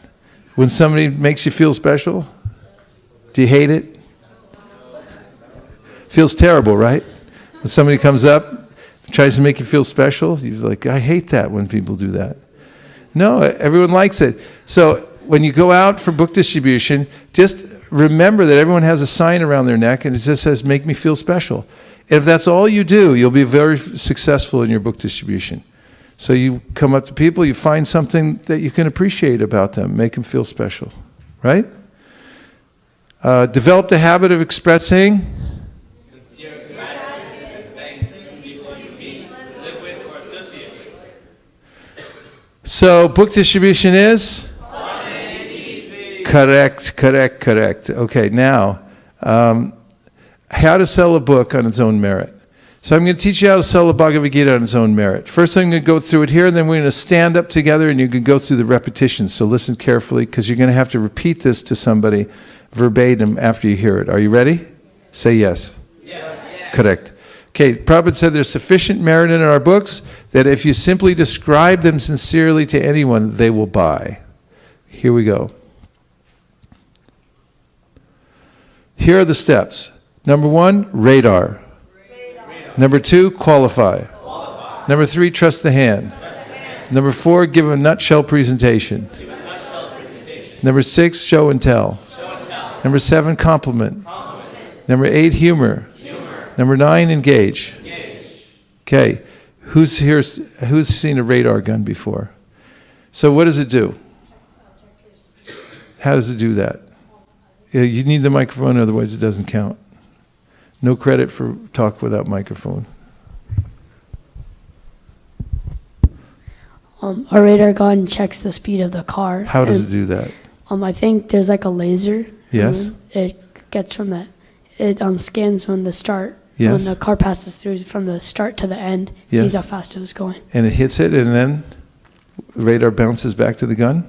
Yes. There's a beam, right? It's pretty mystical. Bats have that too. They have some kind of sonar they shoot out. So they're blind as a bat, and they fly around and they miss stuff because they're shooting out these beams, right? So I'm going to teach you, you have the same thing. You have a radar gun built into your body right now. You want to find out where it is? Say yes. Yes. Okay, here we go. Hold up your hand. Point it at somebody. And when I say the mantra, you say the mantra and it will open up the radar. Hi. Hi. Very good. Now, did you notice the person you shot with your radar gun after you said hi? Try it again. Shoot somebody. Hi. How did they look? They look happy? That's because this is a whole room for ripe fruits. Everyone's a ripe fruit. So when you hit a ripe fruit with your radar, they're going to smile at you and they'll go, hey, hi, how are you? And stuff like that. And then you go like this.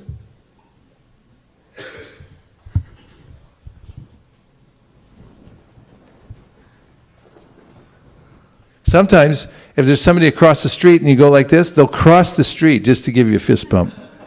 So first thing is you use your hand because you need to make a conscious contact with people. How are you going to know if they're a ripe or unripe fruit? You got to shoot the radar at them. And if you shoot the radar and say hi, then the beam's going to hit them and they're going to smile or what? What else will they do? They'll ignore you and walk away. Is that a ripe fruit or unripe fruit? Is it your business to chase after the unripe fruit, try to grab it, break the branch off, and drag them down the street? So what do you do with an unripe fruit? Leave them alone. Just leave them alone. You don't have to pick the unripe fruits. Does it make you happy? No. It's a process of selection, not convincing. You don't have to convince everybody. You just have to select ripe fruits, and that's how you do it.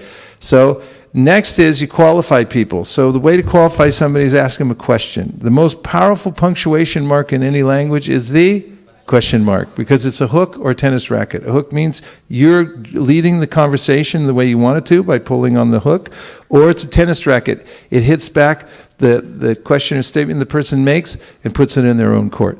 So to qualify somebody, an easy way is to tell where you're from and then ask where they're from. I'm from Burlingame. Where are you from? I'm from Burlingame. Where are you from? Panama. I love Panama. I was just in Latin America.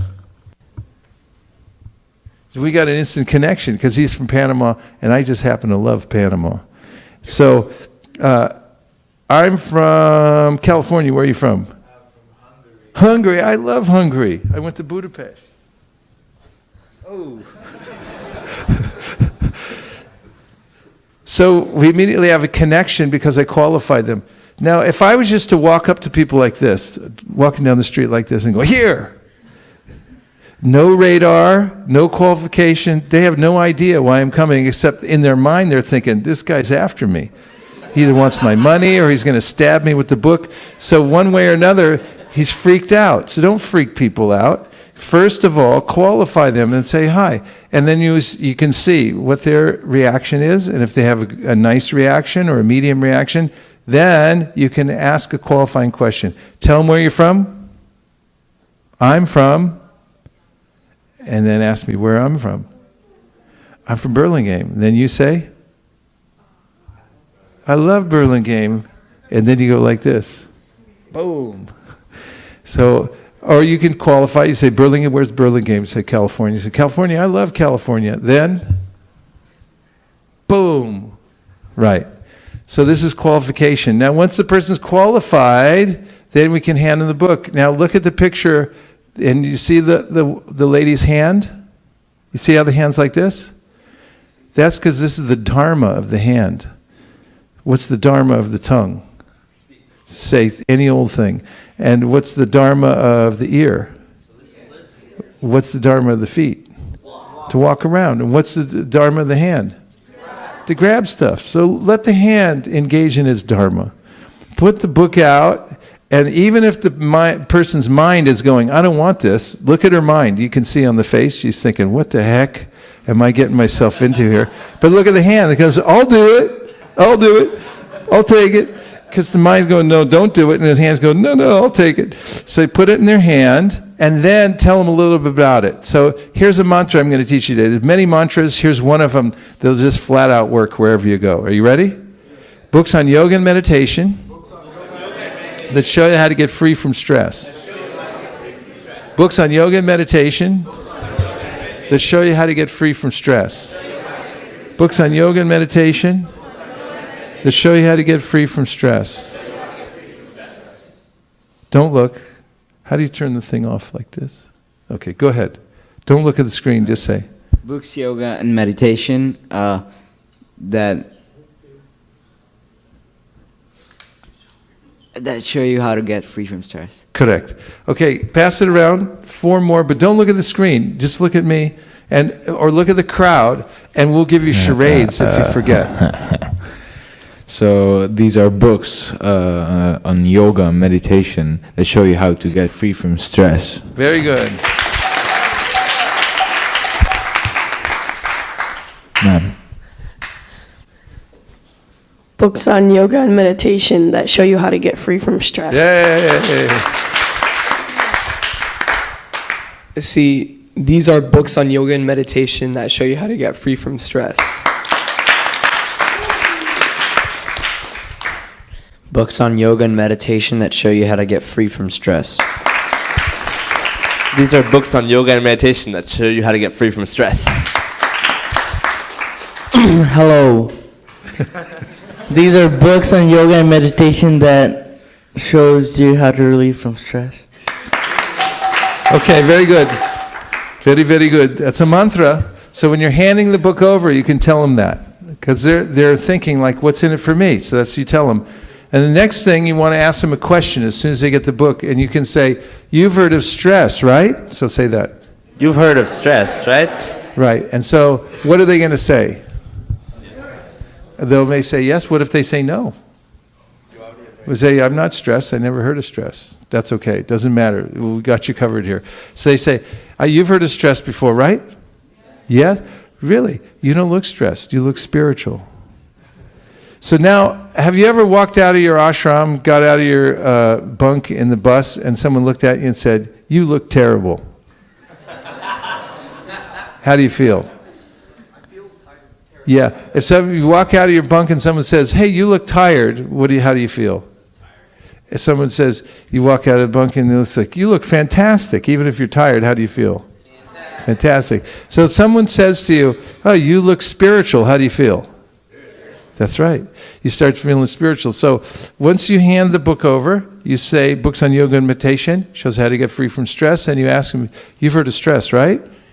And they say, yes. If they say no, it doesn't matter. You said, yeah, I can tell. You don't look stressed. You look spiritual. Either way, it works.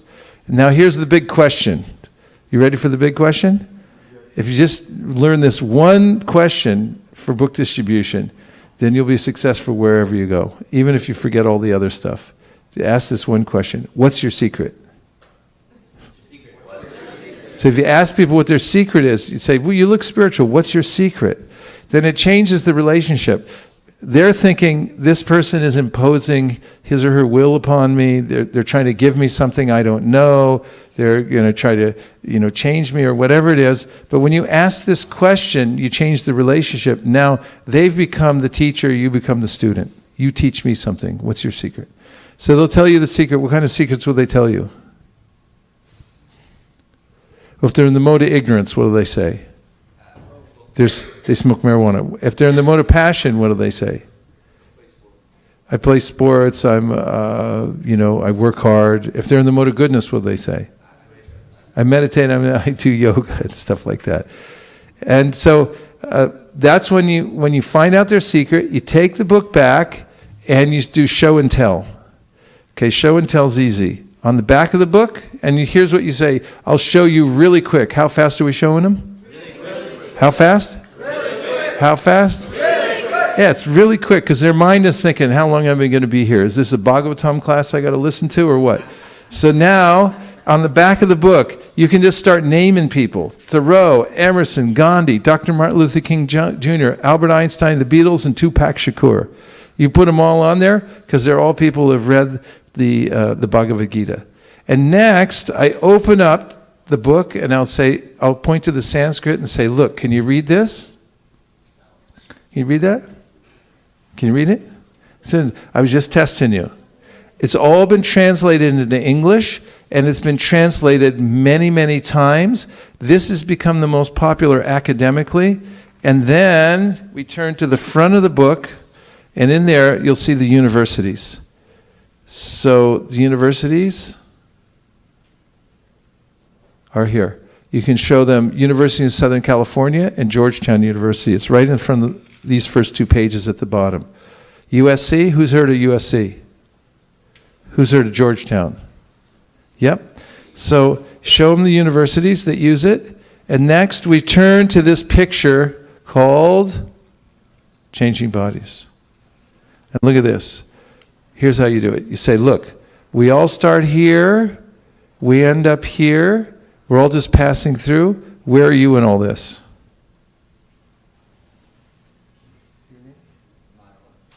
Let the record show that Madhava said he's right here. Oh, here. I'm over here.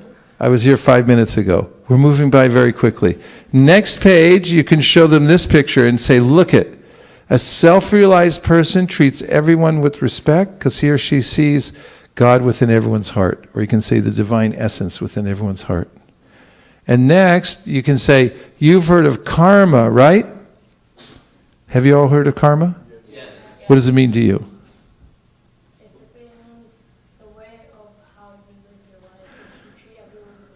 Oh, better give him the microphone. Basically, it's like the way you live your life. If you treat everyone with respect and kindness, you get that back. But if you're mean to everyone and don't treat them with the respect and equality that everyone deserves, you'll get that back in some later life. Very nice. Now, when anybody tells you, and they may not give such a detailed explanation, you might ask people, say, what does karma mean to you? They might say, what goes around comes around. Have you heard that? Yes. Or any number of things they say, and here's what you say in return.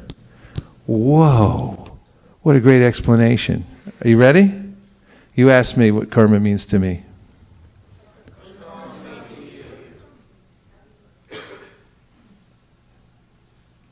Hold on. This thing's backwards. Okay, ask me again. There's rabbits and butterflies and all kinds of stuff happens. And then you say? You really got to lean back. You got to go like this. Whoa, I really like the way you put things. If more people in the world thought like you, it'd be a better world to live in. So repeat after me. Whoa, I really like the way you put things. If more people in the world thought like you, it'd be a better world to live in.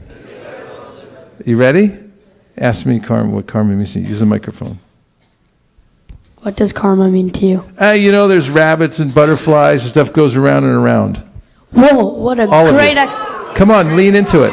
Whoa. What a great explanation. If more people thought like you, it would be a better world to live in. Very good. Excellent. There you go. Okay, so now we come to the humor. So we say, what do you do professionally? Say that. So they say, I'm a civil engineer, I'm a Sunday school teacher, I'm a dancer. And then we say, really, this guy used to be a civil engineer. Really, this guy used to be a Sunday school teacher. Really, this guy used to be a dancer. And then they laugh. 50% will laugh, and the other 50% say, really? And then you say, no, not really. And then they laugh. And that's when you hand the book back, and we say, we don't sell these like in a bookstore. We just ask for a donation. We don't need the money. It's an ancient tradition that when you give something in return for spiritual knowledge, you become connected to the previous teachers who have passed down the knowledge, and you can thus enter deeply within it. So pass the book back. We don't sell it. Come over here. We don't sell it like in a bookstore. We only ask for a donation. We don't need the money. The only reason we ask is when you give something in return for spiritual knowledge, it connects you to the previous teachers who have passed it down over many generations and allows you to enter deeply within the knowledge. Let the record show he's reaching for his wallet. He wants to give. Let the record show he gave $100. Haribol! Okay, so this is, you can repeat this, yes? Microphone. What if they don't want to give you a donation? Well, they're not required to give a donation, but most people will be either happy to give a donation or to hand the book back. So oftentimes people say, I don't have any money. Is that true? Not really. It's not really true. So what that means is, if you translate it, it means that I'm not sure how much to give, or I'd like to give something, but I'm probably thinking of a number that's too low that won't satisfy you. So what you can often do is say, after shipping and storage and everything like that, these cost us around 10. So anything you give over 10 is a donation. So give them a number. So sometimes then you say, you can give a donation, and then they'll say, well, I don't have any money. And say, well, just give something small. And they say, I really don't have any money. Say, just give a penny. And then they'll look and they'll say, okay, well, I have $5 or I have $10, right? Confirmed by the book distributors. So, and then if they really say I don't have any money, then you can say, well, would you really like to read it? And oftentimes people say, yeah, I really want to read it. I just don't have any money. And then let them have the book because they paid attention. And their time or money is both valuable. They gave a little time, they gave a little attention to look at it. And we're really not there to make money. Krishna supplies all the money. We're there as Krishna's agents to make sure that everybody gets a Gita who's qualified to take it home and appreciate it. So if somebody's not qualified to appreciate it, don't let them have the book, because they're not going to, they'll mistreat it. And they'll let you know that. They'll hand the book back. Does that help? Yeah? Okay. Yes. Okay. Any other question? All right. Now, they say, I already know about this. That's great. I could tell by looking at you. I'm a Buddhist. Oh, great. Then I'll show you this one. Give them the Buddha book. You selling this? We refuse to sell it. It's too valuable. We just take a donation. How much should I donate? We try to keep it under 100, but in your case, we're thinking about making an exception. Okay, so after they give a donation for a book, then you can say, do you believe in the power of prayer? We say that. Do you believe in the power of prayer? And most people will say, in America, they'll say what? Yes. If they say no, then you say, great, I'll give you a mantra. So then you say, I'll teach you this mantra. Please repeat after me. Are you ready? You ready? Hare Krishna. Hare Krishna. Krishna Krishna. Hare Hare. Hare Rama. Hare Rama. Rama Rama. Hare Hare. Very good. And then you have to give them prasadam. So after they buy a book, you teach them the mantra, you have to give them a little prasadam. Okay? Say yes. Yes. Correct. So then you can get their contact information, because they might want to stay in touch. You can get their email, okay? Good? Yes. Say yes. Yes. Okay. Then at the very end, say, thank you for taking your valuable time. Everyone say that. Thank you for taking your valuable time. It's been a pleasure meeting you. Leave everyone with a good impression, because that is our prime directive. What's our prime directive? Leave everyone with a good impression. Correct. So we talked about our legacy, we talked about the 4 laws of book distribution, and we talked about how to sell Bhagavad Gita on its own merit. And now you're going to actually practice it. Does everybody remember how to do it? Yes. Let me do it one more time. I'll need a volunteer. You come up here. Stand right here. Hi. Stand here so you're facing them so you can see.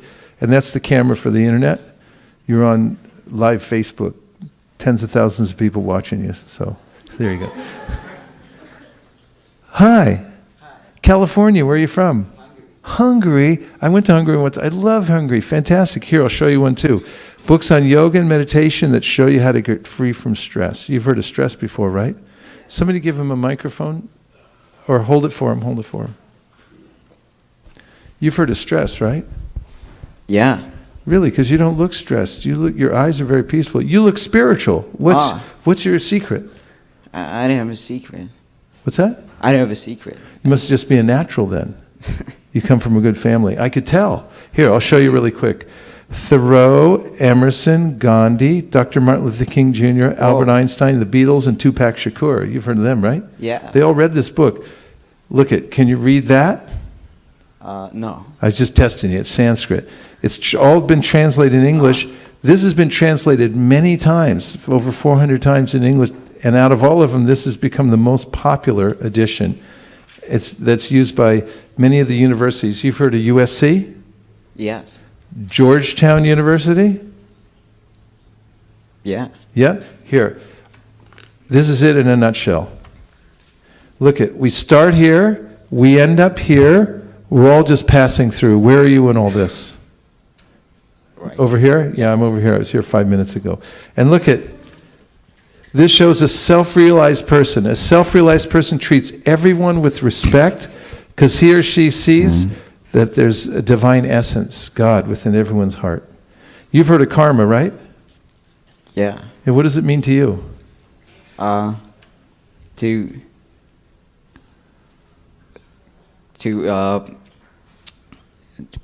give people. I don't know how to. Like do good for others and they do good for you? Yeah, so be good. Goes around, comes around? What goes around, comes around? Yeah, what goes around, comes around. Whoa! I really like the way you put things. If more people in the world thought like you, it'd be a better world to live in. What do you do professionally? I'm a civil engineer? Civil engineer. Look at that guy used to be a civil engineer. We don't sell it like in a bookstore. We only ask for a donation. We don't need the money. It's an ancient tradition. When you give something in return for spiritual knowledge, it connects you to the previous teachers who have passed it down over many generations and allows you to enter deeply within the knowledge. Oh. Let the record show he gave another $100. Do you believe in the power of prayer? Yeah. Oh, good. I'll teach you this prayer. Let the record show I'm handing him a mantra card. All right, this is a beautiful prayer from Sanskrit. It's meant to wake up love for God within your heart. And it's a little hard to pronounce, so I'll say it once and you can repeat. Are you ready? Hare Krishna. Yeah. Hare Krishna. Hare Krishna. Hare Krishna. Krishna Krishna. Krishna Krishna. Hare Hare. Hare Hare Rama. Hare Rama. Hare Rama. Hare Rama. Rama Rama. Rama Rama. Hare Hare. Hare Hare. Excelente. You're natural. Very good. And this is for being so nice.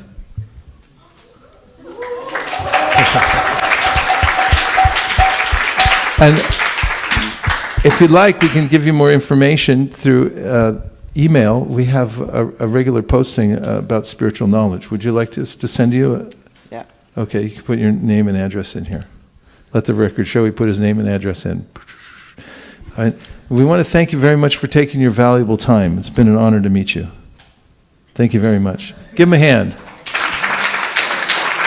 Good job. You're good. Thank you. All right, so now what we're going to do, are you all ready to try that? Yes. Okay, so now the next part is an agility test to see how organized all of you are and how you can work together as a team.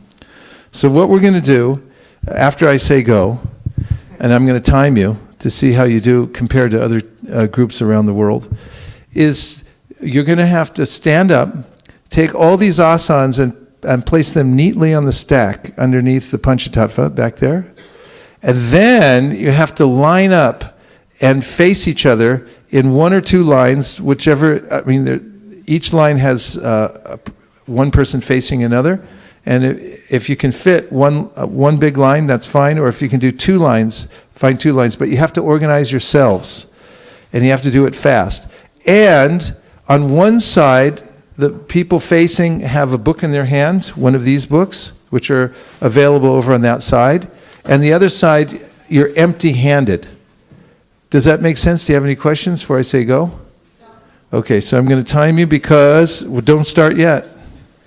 We're going to go for the world record, which was 60 seconds. On your mark, get set, go. Organize, organize.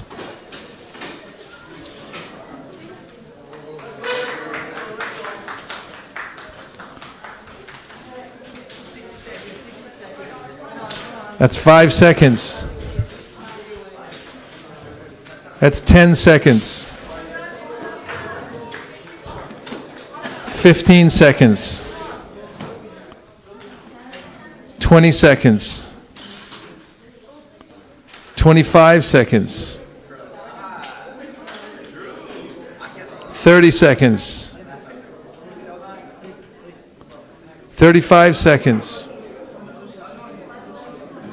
40 seconds. 50. Raise your hand when you're ready. There's a gap over here.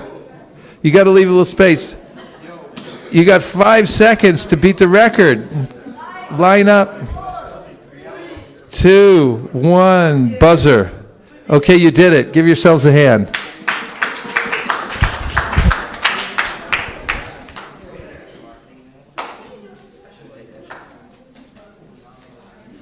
Okay, now,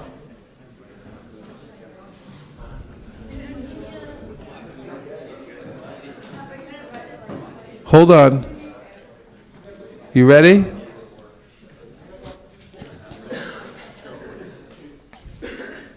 Okay, watch this.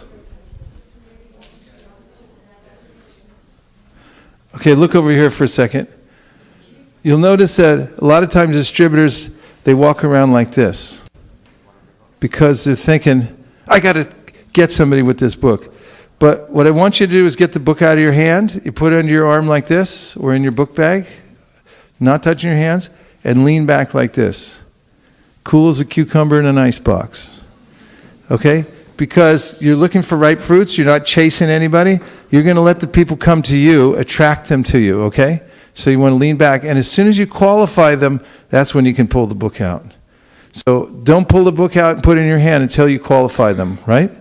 And so the first thing is you're going to use radar, and then you're going to ask a qualifying question. You can trust the hand by handing it over and using your mantra, which is books on yoga and meditation, shows you how to get free from stress.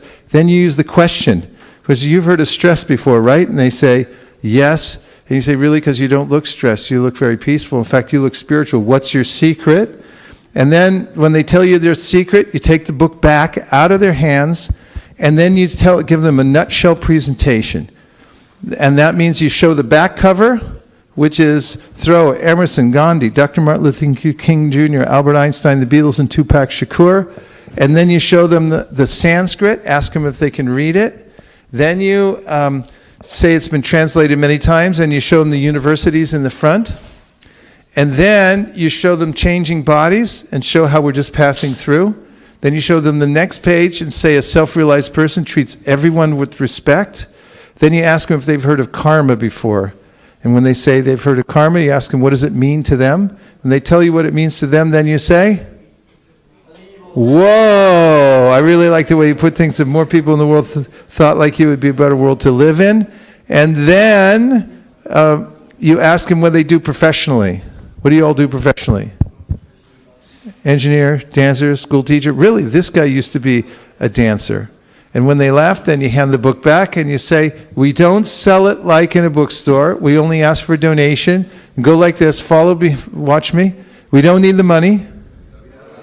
The only reason we ask, when you give something in return for spiritual knowledge, it connects you to the previous teachers who have passed it down over many generations and allows you to enter deeply within the knowledge. And then they'll give you a donation. And then you ask them if they believe in the power of prayer. You believe in the power of prayer? Yes. You say, here, I'll teach you this mantra. This beautiful prayer, repeat after me. Then you tell them the mantra, Hare Krishna, Hare Krishna, Krishna Krishna, Hare Hare, Hare Rama, Hare Rama, Rama Rama, Hare Hare. Then you give them prasadam. And then you take their name and number, and at the very end, what do? Thanks for taking your valuable time. It's been an honor to meet you. Leave them with a good impression, okay? Are you all ready? Okay, get the books out of your hand, lean back, cool as a cucumber in an icebox. On your mark, get set, distribute. Okay, go one way, go ahead. And don't give people any trouble, just go with them, cooperate. Thank you.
Hare Krishna.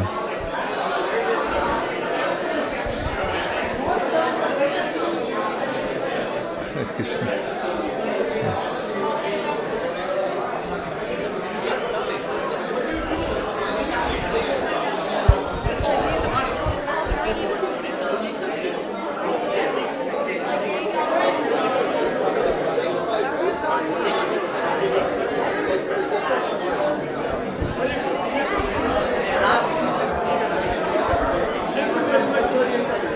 Did you get a rep in? Sorry? Did you get somebody to help you? Yes, I already. Okay. If you've done one side, just stop. Once you finish one side, then stop. Don't go to the second person. So we'll take a couple questions.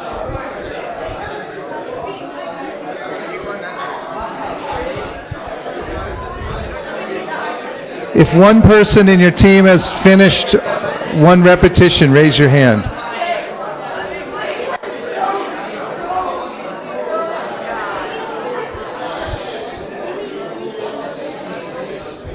If you can hear me, raise your hand.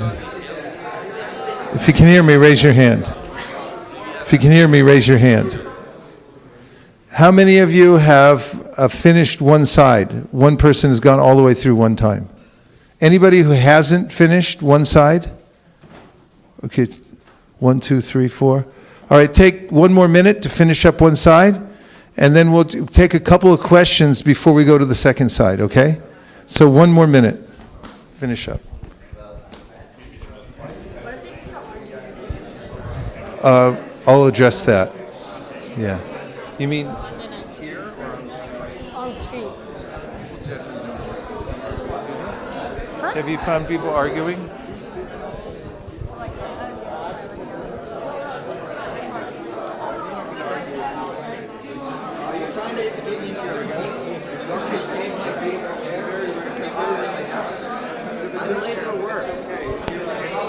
It's a natural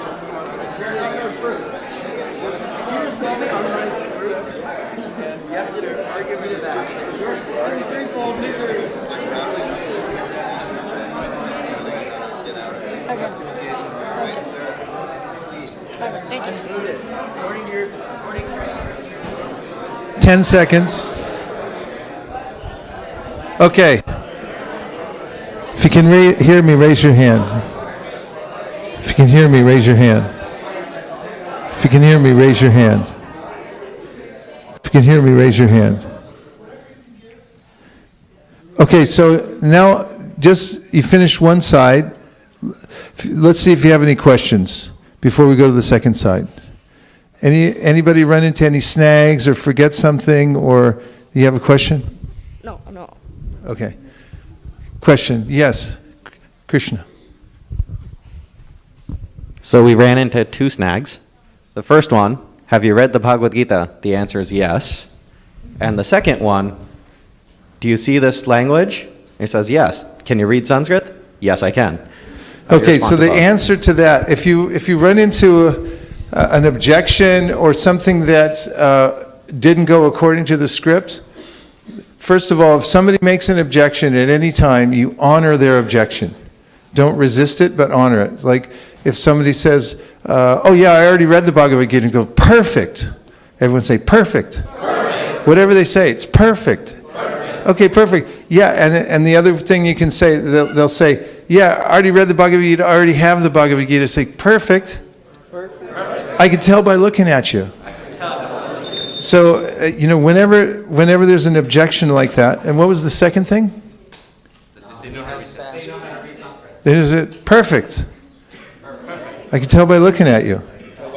Yeah, the idea of showing them the show and tell is you already know all about this. Yeah, I could tell you were into this. That's the mood. It's like, yeah, you can see Sanskrit? Yeah, I read Sanskrit. It's like, perfect. I could tell by looking at you. I knew you were a scholar. Like, that's the mood. What else? Any other things you ran into? Yes. What about sarcasm? What about it? If someone you're distributing a book to, what if they greet you with sarcasm in their sarcasm? Give me an example. I don't have an example off the top of my head, but what if they do? Perfect. You just, if someone's sarcastic, but generally you'll find that these things that your mind says can go wrong, they're generally very rare. There's very few things that really go wrong, and when they do, pick the right fruits. If somebody's being sarcastic or they're not interested, generally they won't even deal with you. And you don't have to. How do you get out of a conversation with somebody who's just trying to egg you on and they're not a ripe fruit? How do you politely excuse yourself? Grab for your cell phone like it's on silent buzzer and go, hold on 1 second. Yeah, I got to take this. I'll see you.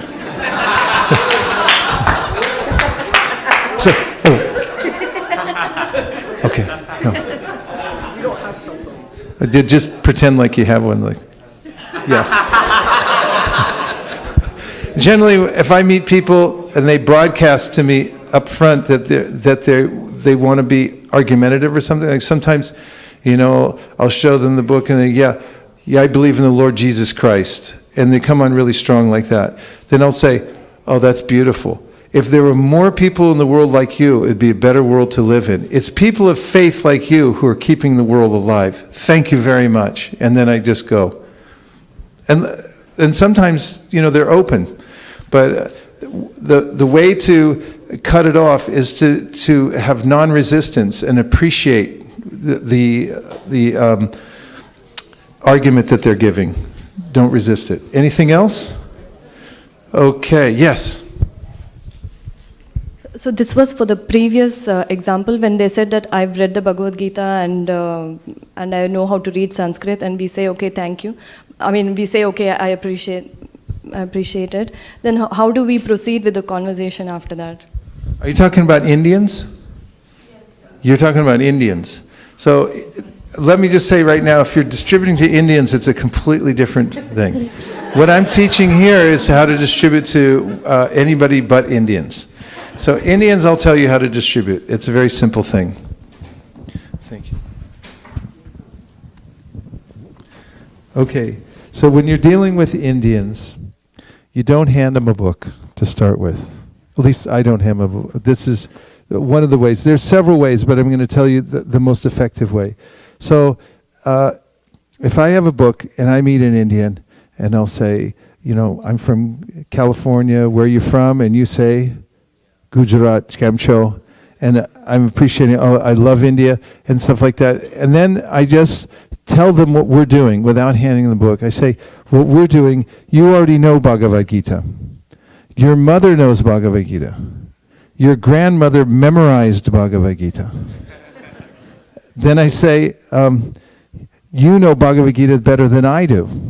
What we're doing is spreading Bhagavad Gita, the teachings of Bhagavad Gita all over the world. We're translating it into Japanese, into all Asian language, all Latin languages, and we're starting Bhagavad Gita schools all over the Bay Area. And what we're doing out here is a fundraiser. We just ask for money. And then they'll be happy to give you a donation. And then after they give you the donation, then they say, this is for you. And you give them a Bhagavad Gita and any other books that you'd like to, and they'll be very happy to accept it. So for Indians, you do it the opposite way, because Indians appreciate what you're doing, but if you insult them by handing them Bhagavad Gita, say, here, take the Bhagavad Gita, they'll think like, you're trying to tell me I don't know Bhagavad Gita, I need Bhagavad Gita, they already have it. Does that make sense? Yes, okay. Anything else? All right, let's go the other way. Yes. What about the donation aspect for what? For who? For the Americans. Okay, so at the end, when we ask for a donation, we say, we don't sell it like in a bookstore. We only ask for a donation. We don't need the money. The only reason we ask is, it's an ancient tradition. When you give something in return for spiritual knowledge, it connects you to the previous teachers who have passed it down over many generations and allows you to enter deeply within the knowledge. We don't sell it like in a bookstore. Only ask for a donation. We don't need the money. The reason we ask, it's an ancient tradition. When you give something in return for spiritual knowledge, it connects you to the previous teachers who have passed it down over many generations and allows you to enter deeply within the knowledge. We don't sell it like in a bookstore. We only ask for a donation. We don't need the money. It's an ancient tradition. When you give something in return for spiritual knowledge, it connects you to the previous teachers who have passed it down over many generations and allows you to enter deeply within the knowledge. We don't sell it like in a bookstore. We only ask for donation. We don't need the money. It's an ancient tradition.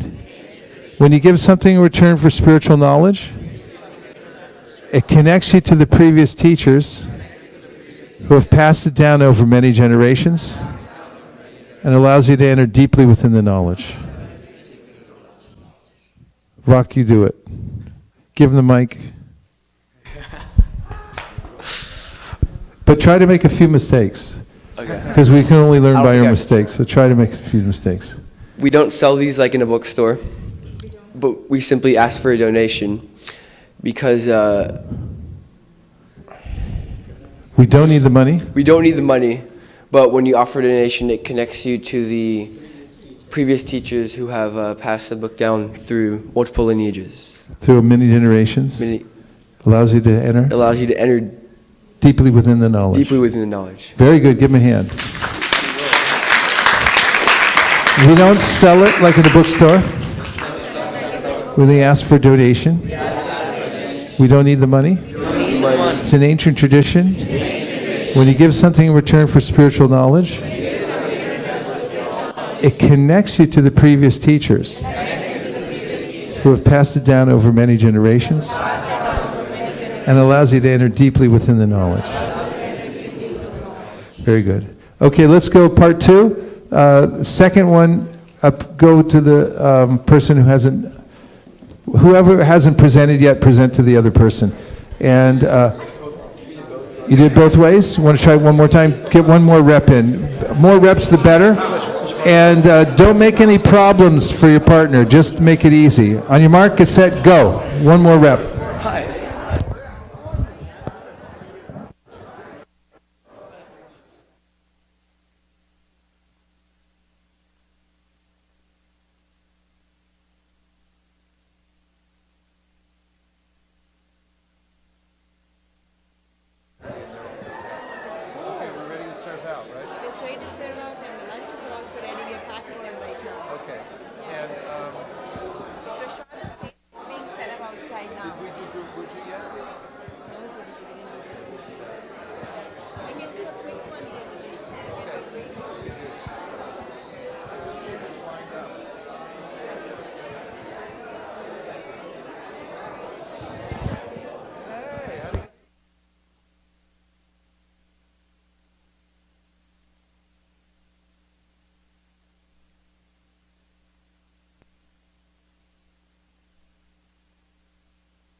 Hello, it's me, Abi.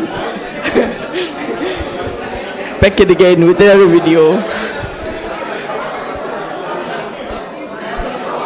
Would you like to buy Bhagavad Gita?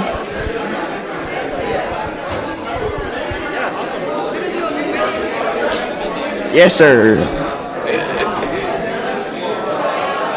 Would you like to buy Bhagavad Gita? No. I'm atheist. Give me. You first. Would you like to buy a book? Hey. Yes. Gusto some kita. So hopefully you're all finished your reps. And so today you'll get a chance to just try out the radar or whatever, but we're going to go down to the Haight-Ashbury. And so the only thing that you have to do today, actually, to pass the course is to touch the pavement. You don't have to sell any books. You don't have to even try. But get on the bus and get down to the Haight-Ashbury. It's a place where Prabhupada walked around. There are several temples in that area. And Navina Nirada Prabhu, Madhava Govinda, who are the most expert book distributors, will take you down there. And when you get there, you get out of the bus and you touch the pavement like this.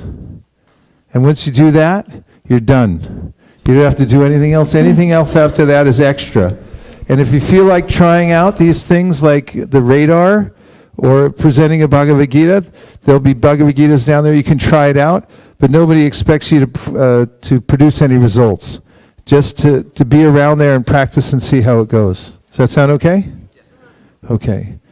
Good job, everybody. You can put any extra Gitas you have over here. And we're going to do a Guru Puja very quickly, and then we're going to have prasadam for the whole world. Everybody in the whole world can come here, and we'll feed them. Go Premanande, Nitai Gauda Hari Bo, Hari Bo, Hari Bo, Nitai Gauda Hari Bo.